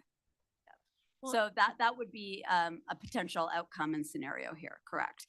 But I guess you could also look at it the other way. If there's a developer who's maybe developing a 1/4 mile of frontage and building that entire sidewalk, Right. that may be a benefit to the agency as well. Absolutely. But I Yeah. think like we don't have that nuance right now. Correct. And we're seeing the challenges where a particular home in a single use, or not, single family development is putting on, a 30-foot section of sidewalk along a, mile or half a mile corridor where there's none, is pretty hard to stomach, when it's like, okay, we would have to probably go in and or take that out, or depending on what the development of that corridor looks like. So, and I think there's one recently on Cassia too that broke my heart too to see. So, Commissioner Yeah, Hanson. so the question is, that road wouldn't have been eligible for impact fees for any other feature. Wouldn't that be correct? So if we said, okay, we want to go back and we will have extracted an impact fee from this, little development. And our goal is to then put in safe pedestrian and bicycle facilities on a 1 mile length of Ustick or Northview or whatever. That program because we're not widening the right of way. We're not adding new car travel lanes, but we're putting in facilities that haven't existed. Would that still be eligible? Because under our current system, because we're not adding lanes, so I understood that even if we did collect that money, we'd still have to spend it in another part of the county where we're adding the lanes and then also doing bicycle and pedestrian facilities to that new area, even though what would happen by, say, doing this 1 mile section of Ustick or Northview is to have increased the number of trips traveled safely by bicycle and pedestrian. We would be addressing the impact of the new development by providing safe facilities for a choice. Yeah, President Pickering, Commission. So that is a good distinction. So that would only, or the impact fees themselves are based on where your CIP projects were. So in that particular case, if there wasn't a CIP project for Ustick, the impact fees that development would pay would go to projects elsewhere. But could we put an impact fee that even though all we're going to be doing a project to add those, I'm thinking of, very specifically Warm Springs from the penitentiary out to Barber Valley. They don't have facilities, haven't had for, since it used to be a state highway. And so we're doing a scoping and there's a section in there, no sidewalks, no bike lanes, they're disconnected. And yet we're not going to add lanes, but we have to wait for many, many, many years to get that moved up and tap into property taxes. But it seems to me the logical thing, because it's so impact fee eligible, is put it in. So why wouldn't a project like that, or could it under this system? Could we do that? We wouldn't run into limitations, just our own self-imposed limitations. Is that what you're recommending? President Pickering Commission, unfortunately, that is not what I'm recommending or what I have placed up here for your consideration. And I think the answer to your question about the example of Warm Springs, I think we really have to go back to this definition of public facilities. And the definition in the current Impact Fee Act really calls out roads and streets. And so I think you could include a pedestrian and bike facility in the definition of expanding roads and streets because that is part of your policy. But the definition of public facilities as it's written today, to take a standalone bike and ped project unfortunately, doesn't fall into this category, and therefore would have to be implemented, I think, through other funding sources that the district has available to us. But just to follow up, the whole generation of the impact fee is trip generation, the number of trips a new development. That's how we calculate how much we expect them to pay. And so if we're saying, yeah, you're going to generate trips, but if some facilities are built so that some of those trips can be done by bicycle and pedestrian, then it just seems to me we should be able to use that money that we're saying your trips can be used to pay for facilities like that, without necessarily saying, but we're only going to use it in those areas where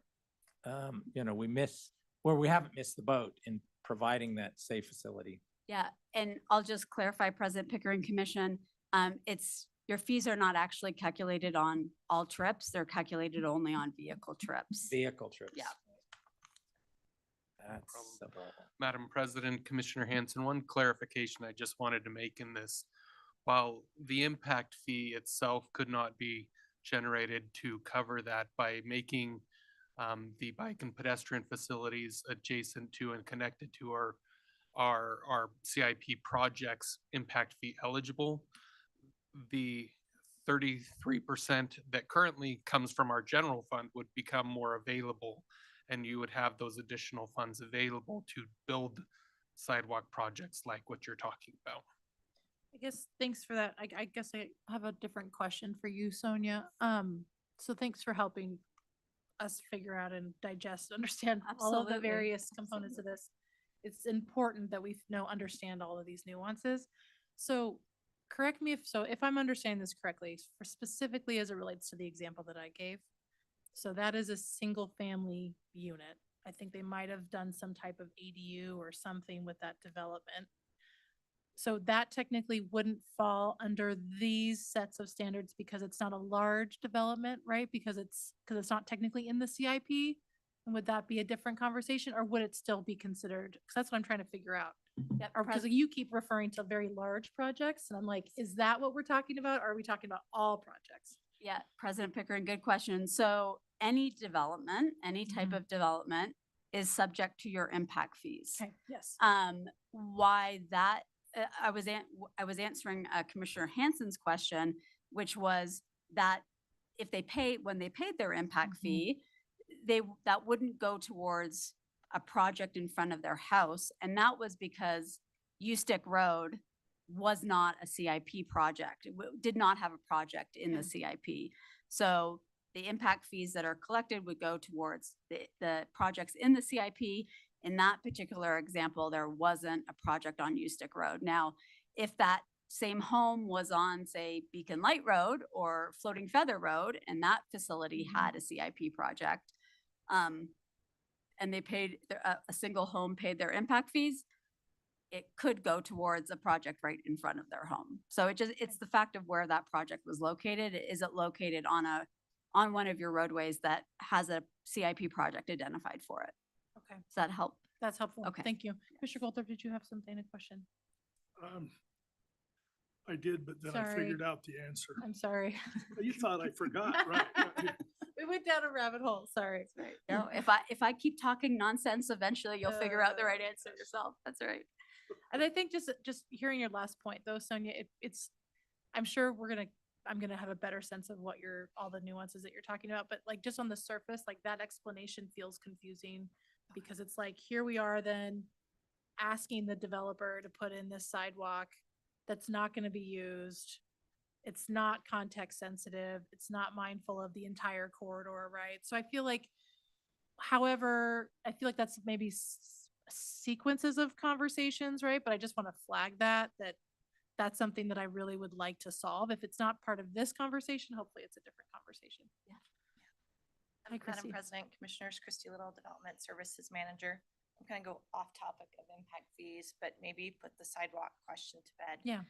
With the city of Boise's new zoning code rewrite, for example, they require sidewalk adjacent to any new development, and any new development in the city could be referring to the sidewalk on Cassia right near my house, where they've redeveloped or redeveloping one home into 3 homes.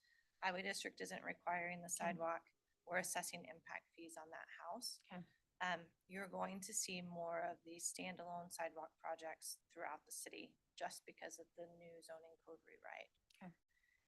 So I just wanted to put that out there. Thanks, Chrissy. So maybe we can talk about that a different day. Yeah, thank you for that. Separate from impact fees. Thank you. Just. Commissioner Hanson? So that would mean we could then offset the fee they pay because they're gonna be paying for a sidewalk. We're not requiring it. But we would be able to then, that's a justification that they don't have to pay as big of an impact fee. Because President. they're already getting something exacted that we wouldn't otherwise exact. And it's coming to ACHD. It's not going to the city of Boise. Madam President, Commissioner Hanson, that would only be applicable, as Sonia noted, if that particular roadway is in the CIP. The example on Cassia Street, Cassia's not in the CIP. Right. So that improvement wouldn't be impact fee eligible anyway. No, I get that wasn't that was my question. Well, also Waive the your fee. impact fees currently do not include sidewalks. So Right. it would only be applicable if this commission made the decision that we want to incorporate bike and ped elements as impact fee eligible, then they would get a credit. But right now, those aren't part of your impact fee calculations. So the only way to get a credit is if those facilities would be something, it's not to do with where it's located, but the fact that we don't cover bike and ped facilities. Are they counted as impact fee eligible or not? Yes. Okay, thank you. Thanks, Chrissy. Go ahead, Sonia. All right. So another consideration that this commission may want to think about and include is, should we include full pavement reconstruction and construction as impact fee eligible. So again, right now, ACHD has taken an approach to we're only going to include the pavement reconstruction of new lanes, not of the full roadway, even though we may have to reconstruct the full roadway when we go about widening a road or expanding a road. On average, that equates to approximately 25% of the project costs. So if you were to consider that as impact fee eligible, it would likely increase your impact fees by about 25%. Again, with this topic, there are considerations to think through. One, I will share, as we've discussed, this is an approach that is used by many other agencies, including other agencies in Idaho.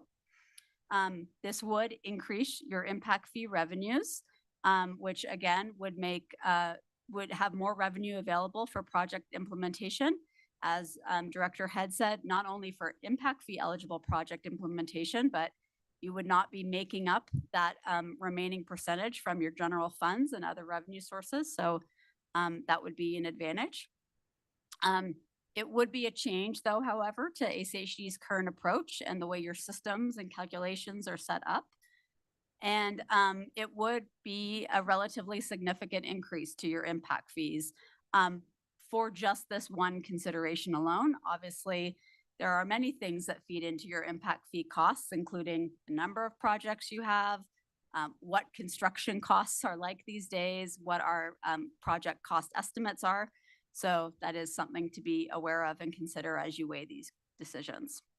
Madam President. Commissioner McKinney?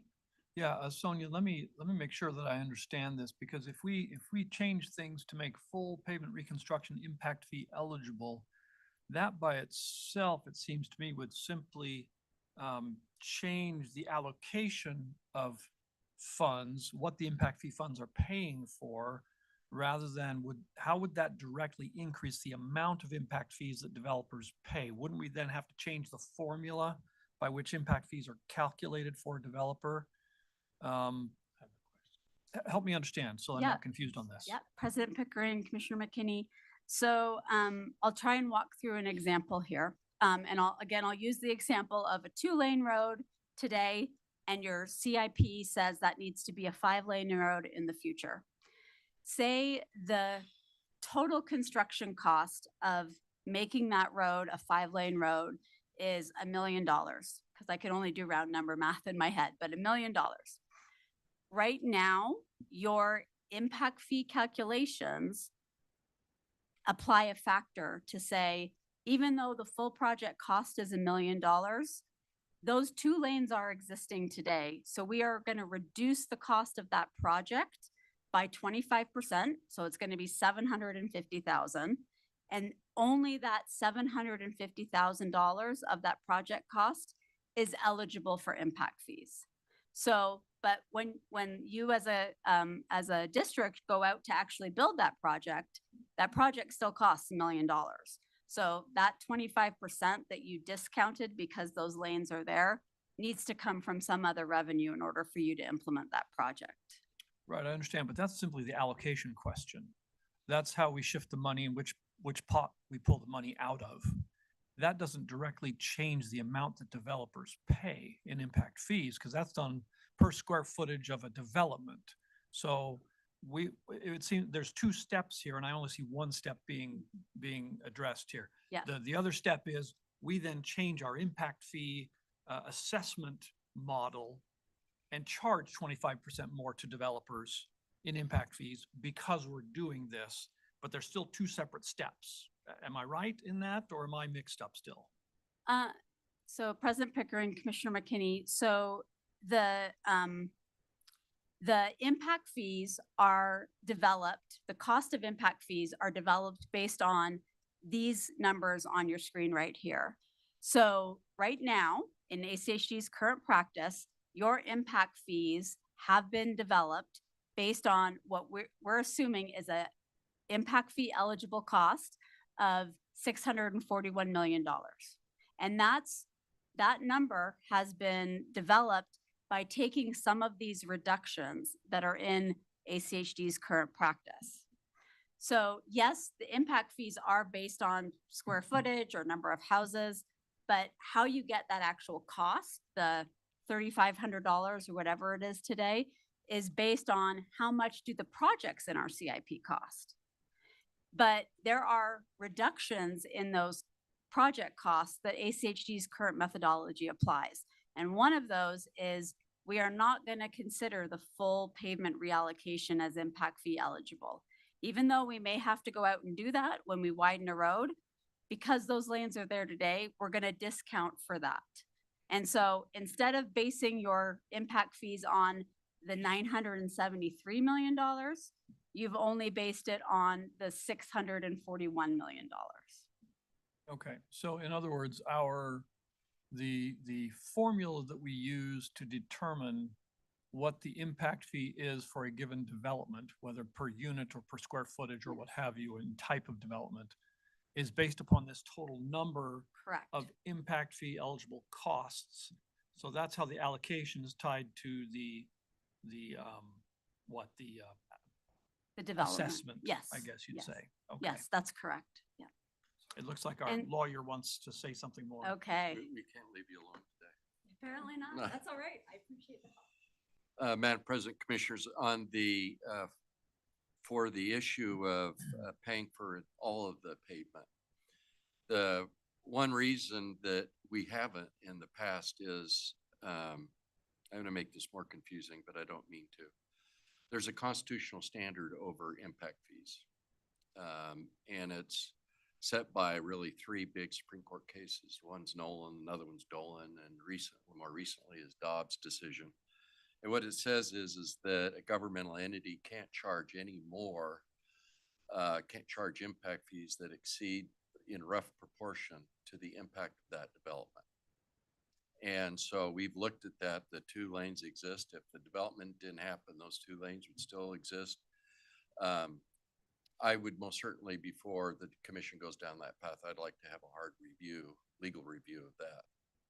I know she said there's other jurisdictions that do it, but I just want you to know there's a bigger framework and a bigger issue that may need to be looked at.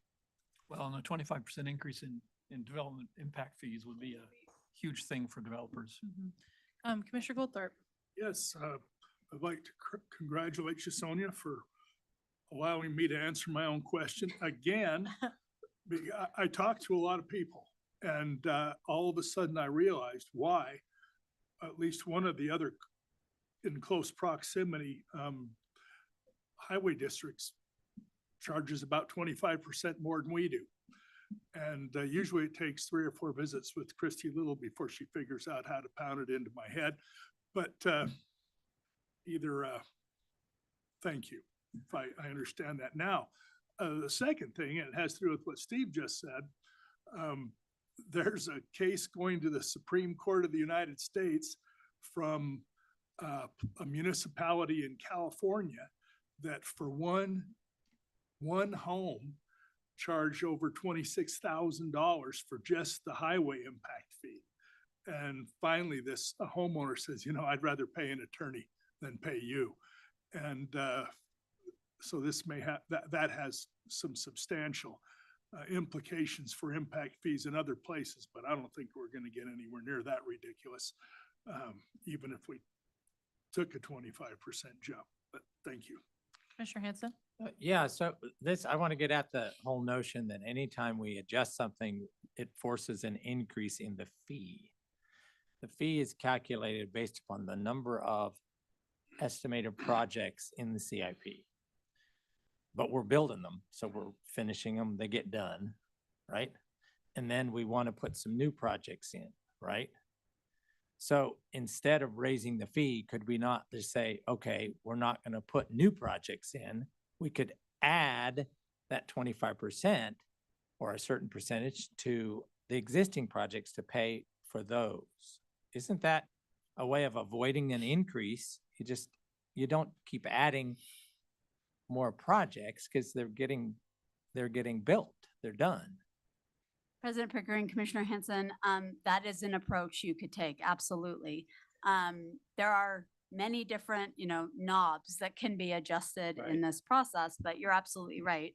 The impact fees you charge are based on the projects that are in your CIP, how much they cost, and how much of those projects you consider impact fee eligible. So if you take some of those projects out to reduce that overall project cost, that is one way of dealing with it. There's considerations and trade-offs of doing that as well, though. But that is an approach that could be taken, absolutely. Yeah, I think that seems to make sense because the direction where it seemed to be going is they're so restricted as to where we can spend these. So things like my description of Warm Springs or U-Stick or the portion of U-Stick that Commissioner Pickering pointed to, to me, it was a system improvement when we spent several $1,000,000 improving Kootenai. But that was not with a new travel lane. We put in facilities that now has increased the number of trips by bicycle and pedestrian. We've addressed the development demand for those kind of trips, but none of that was paid for by impact fees. So we have a limitations on what we can spend, where we can spend. So it seems to me that the more we can use that money in those locations, the more we free up the property taxes. I mean, that's really what we fall back on is property taxes. And I'm thinking about the best example, and Mr. Price and I have had this back and forth. Right now, there's a Linda Road project to go over the overpass. The ITD is going to pay for the actual overpass, but we're going to pay for the ramps going up. And I said, well, why can't we pay for the whole 5 lanes going up? Because right now the 2 lanes go straight, and that's never going to work. We're actually not only replacing them, we're building them up so that they're a ramp to go up. I mean, they're completely irrelevant, those existing 2 lanes. So we are building, for all intents and purposes, we are building a brand new road from Overland and from Franklin. So why can't all of that be considered impact fee eligible? It's because, well, we have to count the existing roads and so property taxes from elsewhere. Well, there's no businesses are going to access the value of the properties on either side of those ramps. It's not going to be enhanced by that. This is really to provide connectivity to the system. So it's actually going to probably decrease the very pool from which we want to tap to address the non-impact fee eligible portion, that 25%, which is property taxes. So it seems to me it would make much more sense for us to include this because it's required. You can't just add the lanes on the side. You have to rebuild the road. It's a brand new road. It's all going to be, it's a whole facility with multi-purpose lanes on either side. So, and then address it through the other end, which is, well, we'll just slow down on the number of projects we add. All right, so moving on. So I will emphasize this slide is in isolation. So this slide is if you were to apply these changes without making any of those, potential changes like reducing number of projects.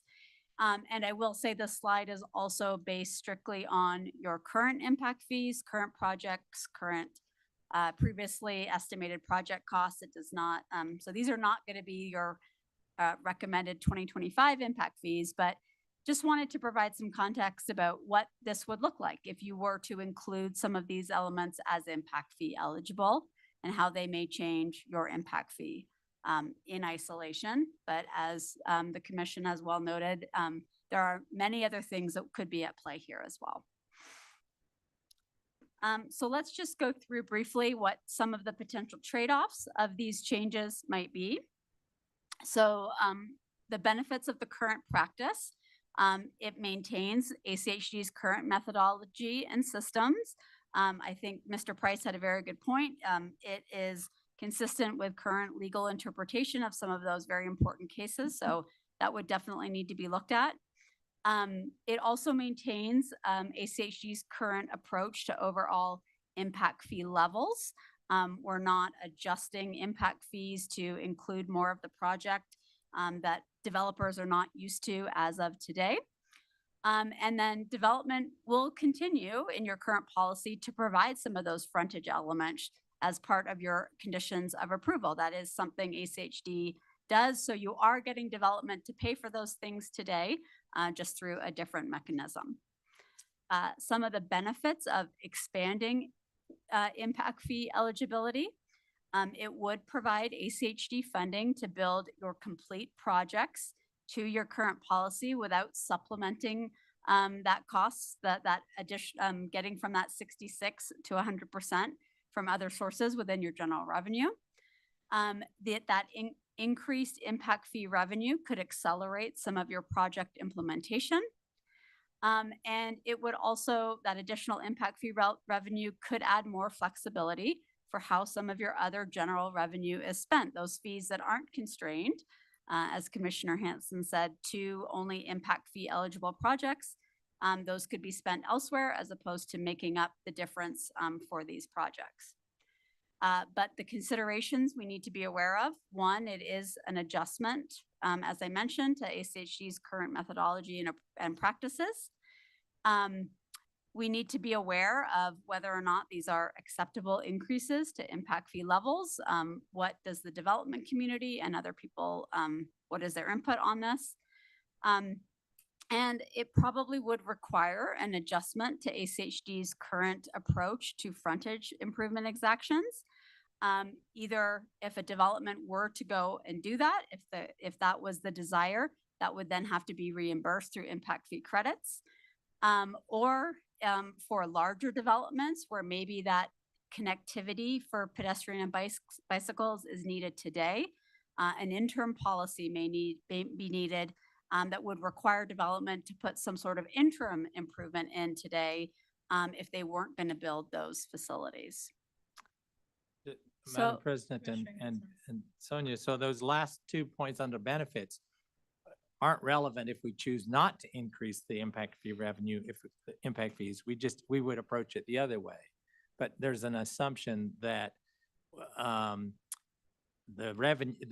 impact fees are just going to keep going up and up the more we add, rather than take the approach of let's first decide what the fees should be and then figure out what we can pay for, which is actually the way we're expected to budget with the rest of our budget, which is here's your revenue. Don't raise taxes you can't go any more than 3%. You can only build with what you have the money for. So take that approach, no more increase in, or a very minimal, we set the fee and then decide on the other end. That would address those two, wouldn't it? Those last 2 points? So if you were to approach it, President Pickering, Commissioner Hanson, if you were to approach it that way, you would not be necessarily accelerating impact fee revenue, and it would you wouldn't get any increased flexibility for how your general revenue is spent in that situation. But that is an approach that absolutely could be taken if there wasn't the desire or appetite to significantly increase impact fees. So I did want to highlight where we're going from here after today. So we do have several other topics to come back and visit with you on, including the topic of collector roadways, as well as our analysis time period. So we'll be having those work sessions with both you and the CICAC through this winter. Pending your direction on all of these topics, we'll really get into the meat of the CIP development, identifying projects, identifying costs, and the goal is to come back to you with a recommended CIP and impact fee update, hopefully the summer of 2025. But as I mentioned, there'll be lots of opportunity to visit with you along the way and get your direction. So as I conclude here, we very much appreciate the Commission's questions and input at this time. In particular, if there's any additional information on this particular topic of expanding the range of impact fee eligibility that you need in order to provide direction, we definitely would like to know that so we can make sure we get you that information. Thanks, Sonia, for your work on this, and thanks, staff. I would just say, Sonia, I really appreciate the measured approach and the timeline. I think what would help me, and especially like the public and our partner agencies and the development community as a whole, to kind of see some examples looking at some particular project that's currently being developed with current impact, like being the current statute, right, our current policies, and then running that same segment of roadway and development through each of these scenarios. I think seeing that will be a lot clearer for all of us to then be able to actually articulate those trade-offs.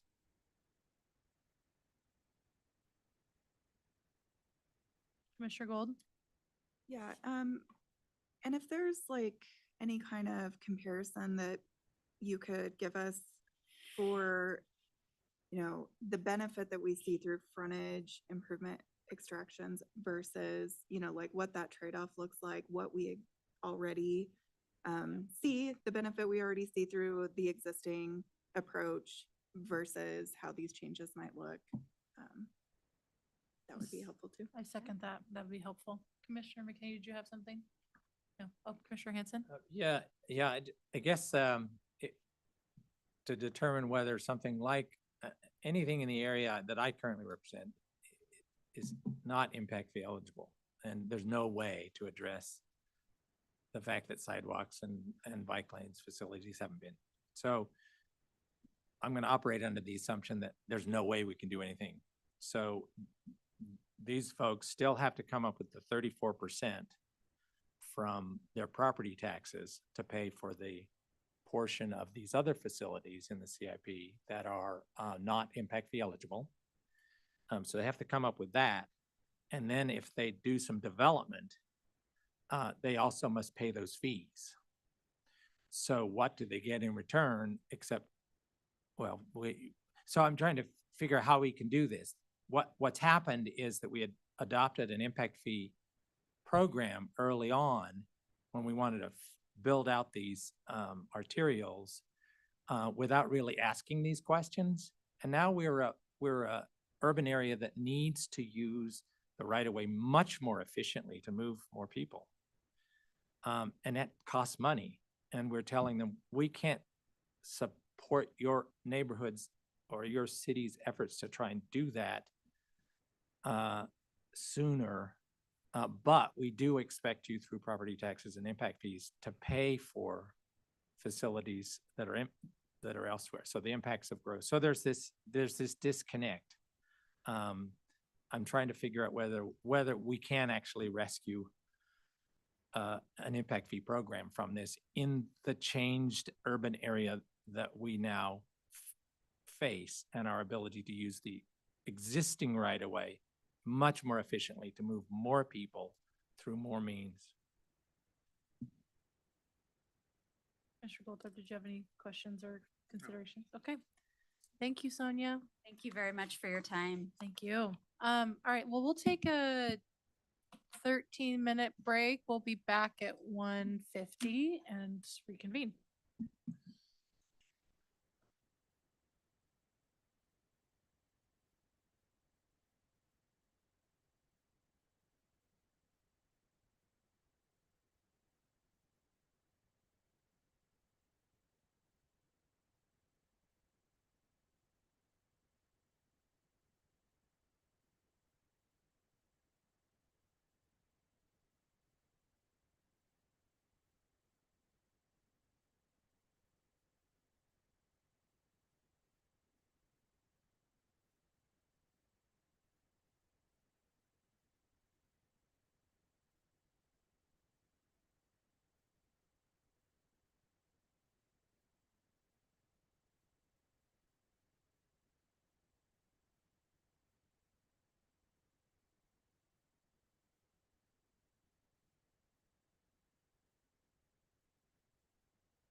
That was the intention the whole time. Would you please ring the bell for both of me? I know. Tell time. Lots of mental stimulation Mhm. going on about impact fees. All right. Okay. Well, everyone's coming back to the dais, so we'll go ahead and kick things off and resume our post-commission work session on speed management. Welcome, Mr. Lucas. Commissioners, good afternoon. For the record, Justin Lucas, I'm the Chief of Operations and Infrastructure here at the Highway District, just here in the second in a series of conversations that we have planned on this topic. Specifically today, we will be looking at policy 5104.2, kind of phase one of the discussion that we started a few weeks ago. In your packets, I included a clean draft of the policy, the previous policy, and a red line draft for your reference during this conversation. I'll start with a few slides just summarizing things, and then today really it's just to answer questions that you may have, concerns, make sure we're in line with where the commission wants to go, take notes, make any revisions as we prepare to potentially take out this draft policy for some type of public review. So that being said, just wanted to highlight those key principles that we discussed last time that we were going to focus on as it comes to the update of this policy. I'm not going to go through all these, but this is where staff tried to stay in the lane that the commission provided and really bring back a policy that we felt was executable and in line with a commission direction. So just on the review focus, and I'll highlight some of the things you may have noticed as you reviewed the policy. One of our goals was to streamline this for sure. And one way to measure that is just the length of the policy. It went from 5 pages to 2. So there was a significant reduction in just the amount of words and language and adjustment factors and tables that I think all served a purpose, but I don't think they were really in line with what we were hearing from the commission and some members of the public on their expectations. So I did want to proudly say that we were able to streamline and reduce the policy language significantly. We did remove those legacy requirements related to cut-through traffic and neighborhood financial support. That was something the commission essentially moved away from about a year ago, I believe, and we were able to just get all of that and clean it up out of the policy. We did maintain basic eligibility factors, and I imagine there's going to be some discussion surrounding that today, which is great, and we're looking forward to that. And we also added a lot more detail on the menu of traffic calming features that are available for implementation. And I think that was also one of the things the commission was hoping to see. When it came to the speed and volume thresholds, we reviewed those very carefully. You'll notice there was, in the previous policy, there were these adjustment factors that were played into how we made those decisions. Essentially, we just removed those adjustment factors, simplified the threshold language pretty significantly, and then reduced all thresholds by 2 to 3 miles per hour. That alone, I think, is a really clear way to make the policy more comprehensible by the public and to reduce maybe some confusion about how do I qualify for an adjustment factor, et cetera, et cetera. And then we did, based on our conversations from last time, include new language related to the ACHD facilitated outreach process. We included language focusing this on residents directly adjacent to the street, not property owners. It was residents, and that's clearly stated in the policy. And then reduced that overall support from 75% down to 60%. That was, I know, a point of discussion last time. That's where we landed in the draft policy, and we're glad to discuss that more also today. But that's kind of a summary of what we went through. We're here to listen now. I'll stop talking. I do have all of the policy language available that we can throw up on the screen, but I'll stop there and just start taking feedback. Justin, I just wanted to say thank you. I really appreciated the edits and the conciseness of the 2 pages versus the 5. I guess my 2 main questions looking at it is, and I'm sure these are pretty easy to answer, but I noticed that there was like a length piece around the collector roads. Could you speak to why did you arrive at that length being a determinant factor in this? Madam President, members of the commission, yeah, we do have essentially a minimum length for consideration as it applies to our eligibility. That length is 750 feet. That's pretty consistent with other length requirements that exist within city codes and within our own policy related to turnarounds and things like that. 750 feet is not an extremely long street. Typically, we see most of the streets where speeding is really a problem are longer than 750 feet because you need that kind of length to get up to a certain amount of speed.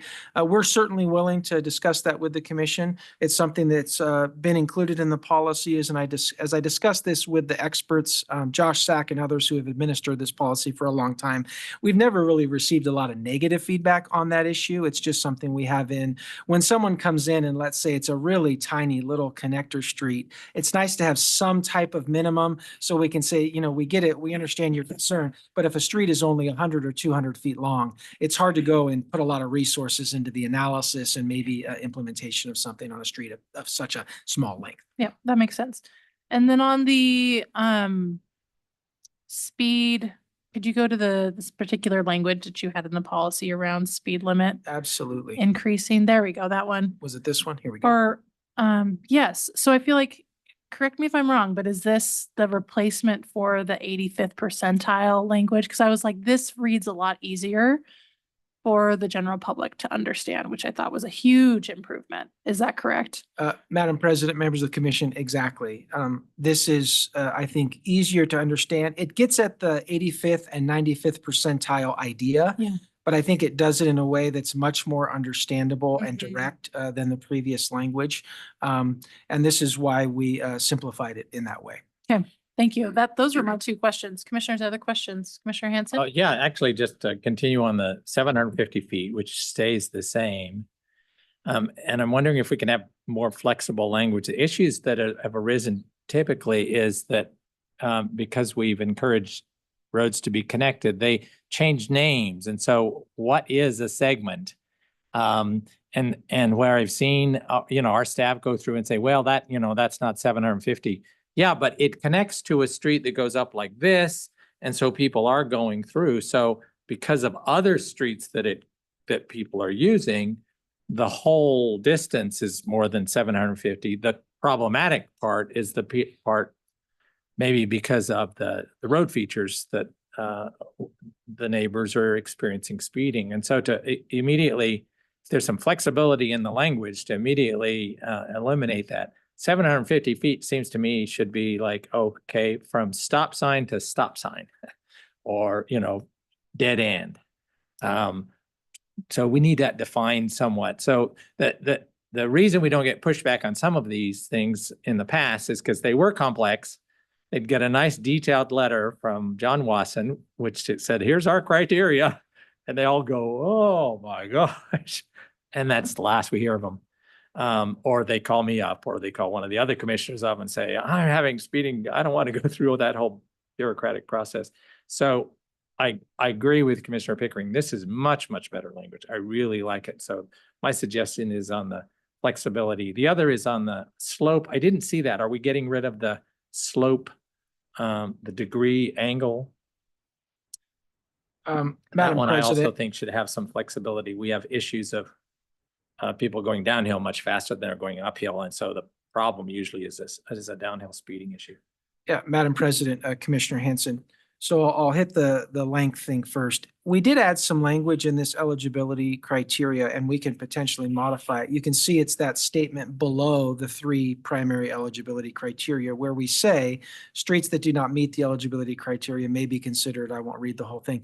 But then we said as determined by traffic engineering staff. And the intent of that language is to give some flexibility to traffic engineering staff to listen to those neighbors when they bring one of those ideas in. And if they say, hey, we get that you're 750 150 feet, is calculated in this way, but it's not taking into account this unique feature in our neighborhood. And I think that was the intent of that language, was to give the staff the ability to say, okay, we understand what you're saying. Let's go ahead and say you meet the eligibility criteria and go and do the analysis. So that's what that's for. And that's what the intent is of that language. So that's my kind of response to the first one. We did actually have language in the previous policy related to how streets are measured. We removed it because I think it kind of cuts both ways. If we have really explicit language of how we measure the street, it's hard for staff to have flexibility because it says, okay, you do it this way from center line to center line of these two intersections. With this language, I think it helps us be a little bit more flexible in how we would look at that. Okay. On the second question about slope, yeah, there's no reference that I'm aware of to slope anywhere in this document, and we would not intend to use slope one way or the other. We understand if there's speeding created by slope, should meet these criteria, and we'll capture that in the analysis. Yeah, there's a number of areas in Foothills East where as soon as you come around a corner, you have this straight, and it's probably less than 750, but boy, that's where the danger comes. Sure. Thanks. Justin, I might be getting ahead of ourselves, but I know that we talked at length about a package of materials that would be put out to I would assume the public at the same time to get their feedback with the policy, or what's kind of your thought process around the design, those other components that aren't policy specific? Sorry, Madam President, Commissioner Hanson, before Justin answers that question, just wanted to give from a frame of reference, from one corner here to the next corner is 650 feet. So it's pretty close to what we have thank you. here. It's just a little bit longer than that. So That's not very long at all. it's not very long at all. Okay. So speaking to those other documents, we wanted to get commission feedback today, make sure we were on the right track. My intent then was to work with Shandy and using this simplified policy, maybe create or get a draft infographic ready so that when we take this out to the public, we would have the draft infographic and potentially the draft policy go out together so that people could start to process some of that language and in that simplified way, and then obviously in the policy language. Madam President. Commissioner Golden. I just have a question about the slide that Commissioner Pickering asked about where it was the replacement language for the 85th and 95th percentile. So the speeds that it's are traveling at or exceeding 28 miles and 32 miles per hour, what posted speed limit does that relate to? Yeah, it's a good question, Commissioner, Madam President. So we don't reference posted speed in our policy. The prima facie speed or the posted speed in a lot of neighborhoods, it varies by community. So we wanted to focus this policy on more on the safety guidelines. You can have a street in Boise, for example, there's maybe no posted speed limit, but the prima facie speed, I believe in Boise is 20 miles per hour. It's 25 miles per hour in Meridian. It's probably 25 miles per hour in Cuna. So it really varies by community. And so what we're doing is trying to capture really when you get below 30 miles per hour, the research related to safety and things like that, that's where it really kicks in. So because we're a countywide highway district, we didn't want to tie it to the posted speed because that really varies. And sometimes there is no posted speed. It gets really confusing for members of the community because they don't see the posted speed. So we really focus it on the actual measurements that we have out there, if that makes sense. Yeah. I think that type of explanation might be helpful in like the packet of accompanying documentation, Shandy, just for a note. Because I think we're going to get questions about that. Okay. Commissioner Hanson? Yeah, I would just say, of course, we're eager to hear what our advisory committees have to say. And I'd say include all 4 of our advisory committees, our commercial developers, made it known to us a couple of years. They want to see this stuff early, and we can't assume that they're not going to be interested in speeds. Because they're doing commercial developments on streets that may be impacted by this. So all 4 of our advisory committees would be I know the Bike Advisory Committee just met, but looking forward to their hashing over and listening to their conversations over this. Absolutely. I think, Justin, you took our feedback really, really well. And I think this is in a really good spot to take it out to those partners and the public. I'm sure we're going to get some really good feedback on things that maybe we haven't considered or missed, but I think my stance is this is in a really good spot. So. I would agree. Okay. Commissioners, thanks. Just wanted to remind the next steps. This is good to hear. I think, you know, we left a little bit of space for maybe more substantial edits. It's good to hear that we're on the right track. So we'll get started essentially now with getting this ready for public review. Based on where we're at, it may actually go out before October 24th, so we can accelerate the schedule a little bit. But I still think the soonest possible option for adoption would be on December 11th, but we'll just extend that public review period. Getting to all 4 advisory committees, the way they meet and the timing of that, hopefully we'll be able to do a presentation to all of them. If not, we will certainly share it with all of them and I'll give my contact information and respond to any questions they may have. So Thanks, Justin. that will be our next steps. Great job. All right. We have an executive session. With that, we'll see everyone next week.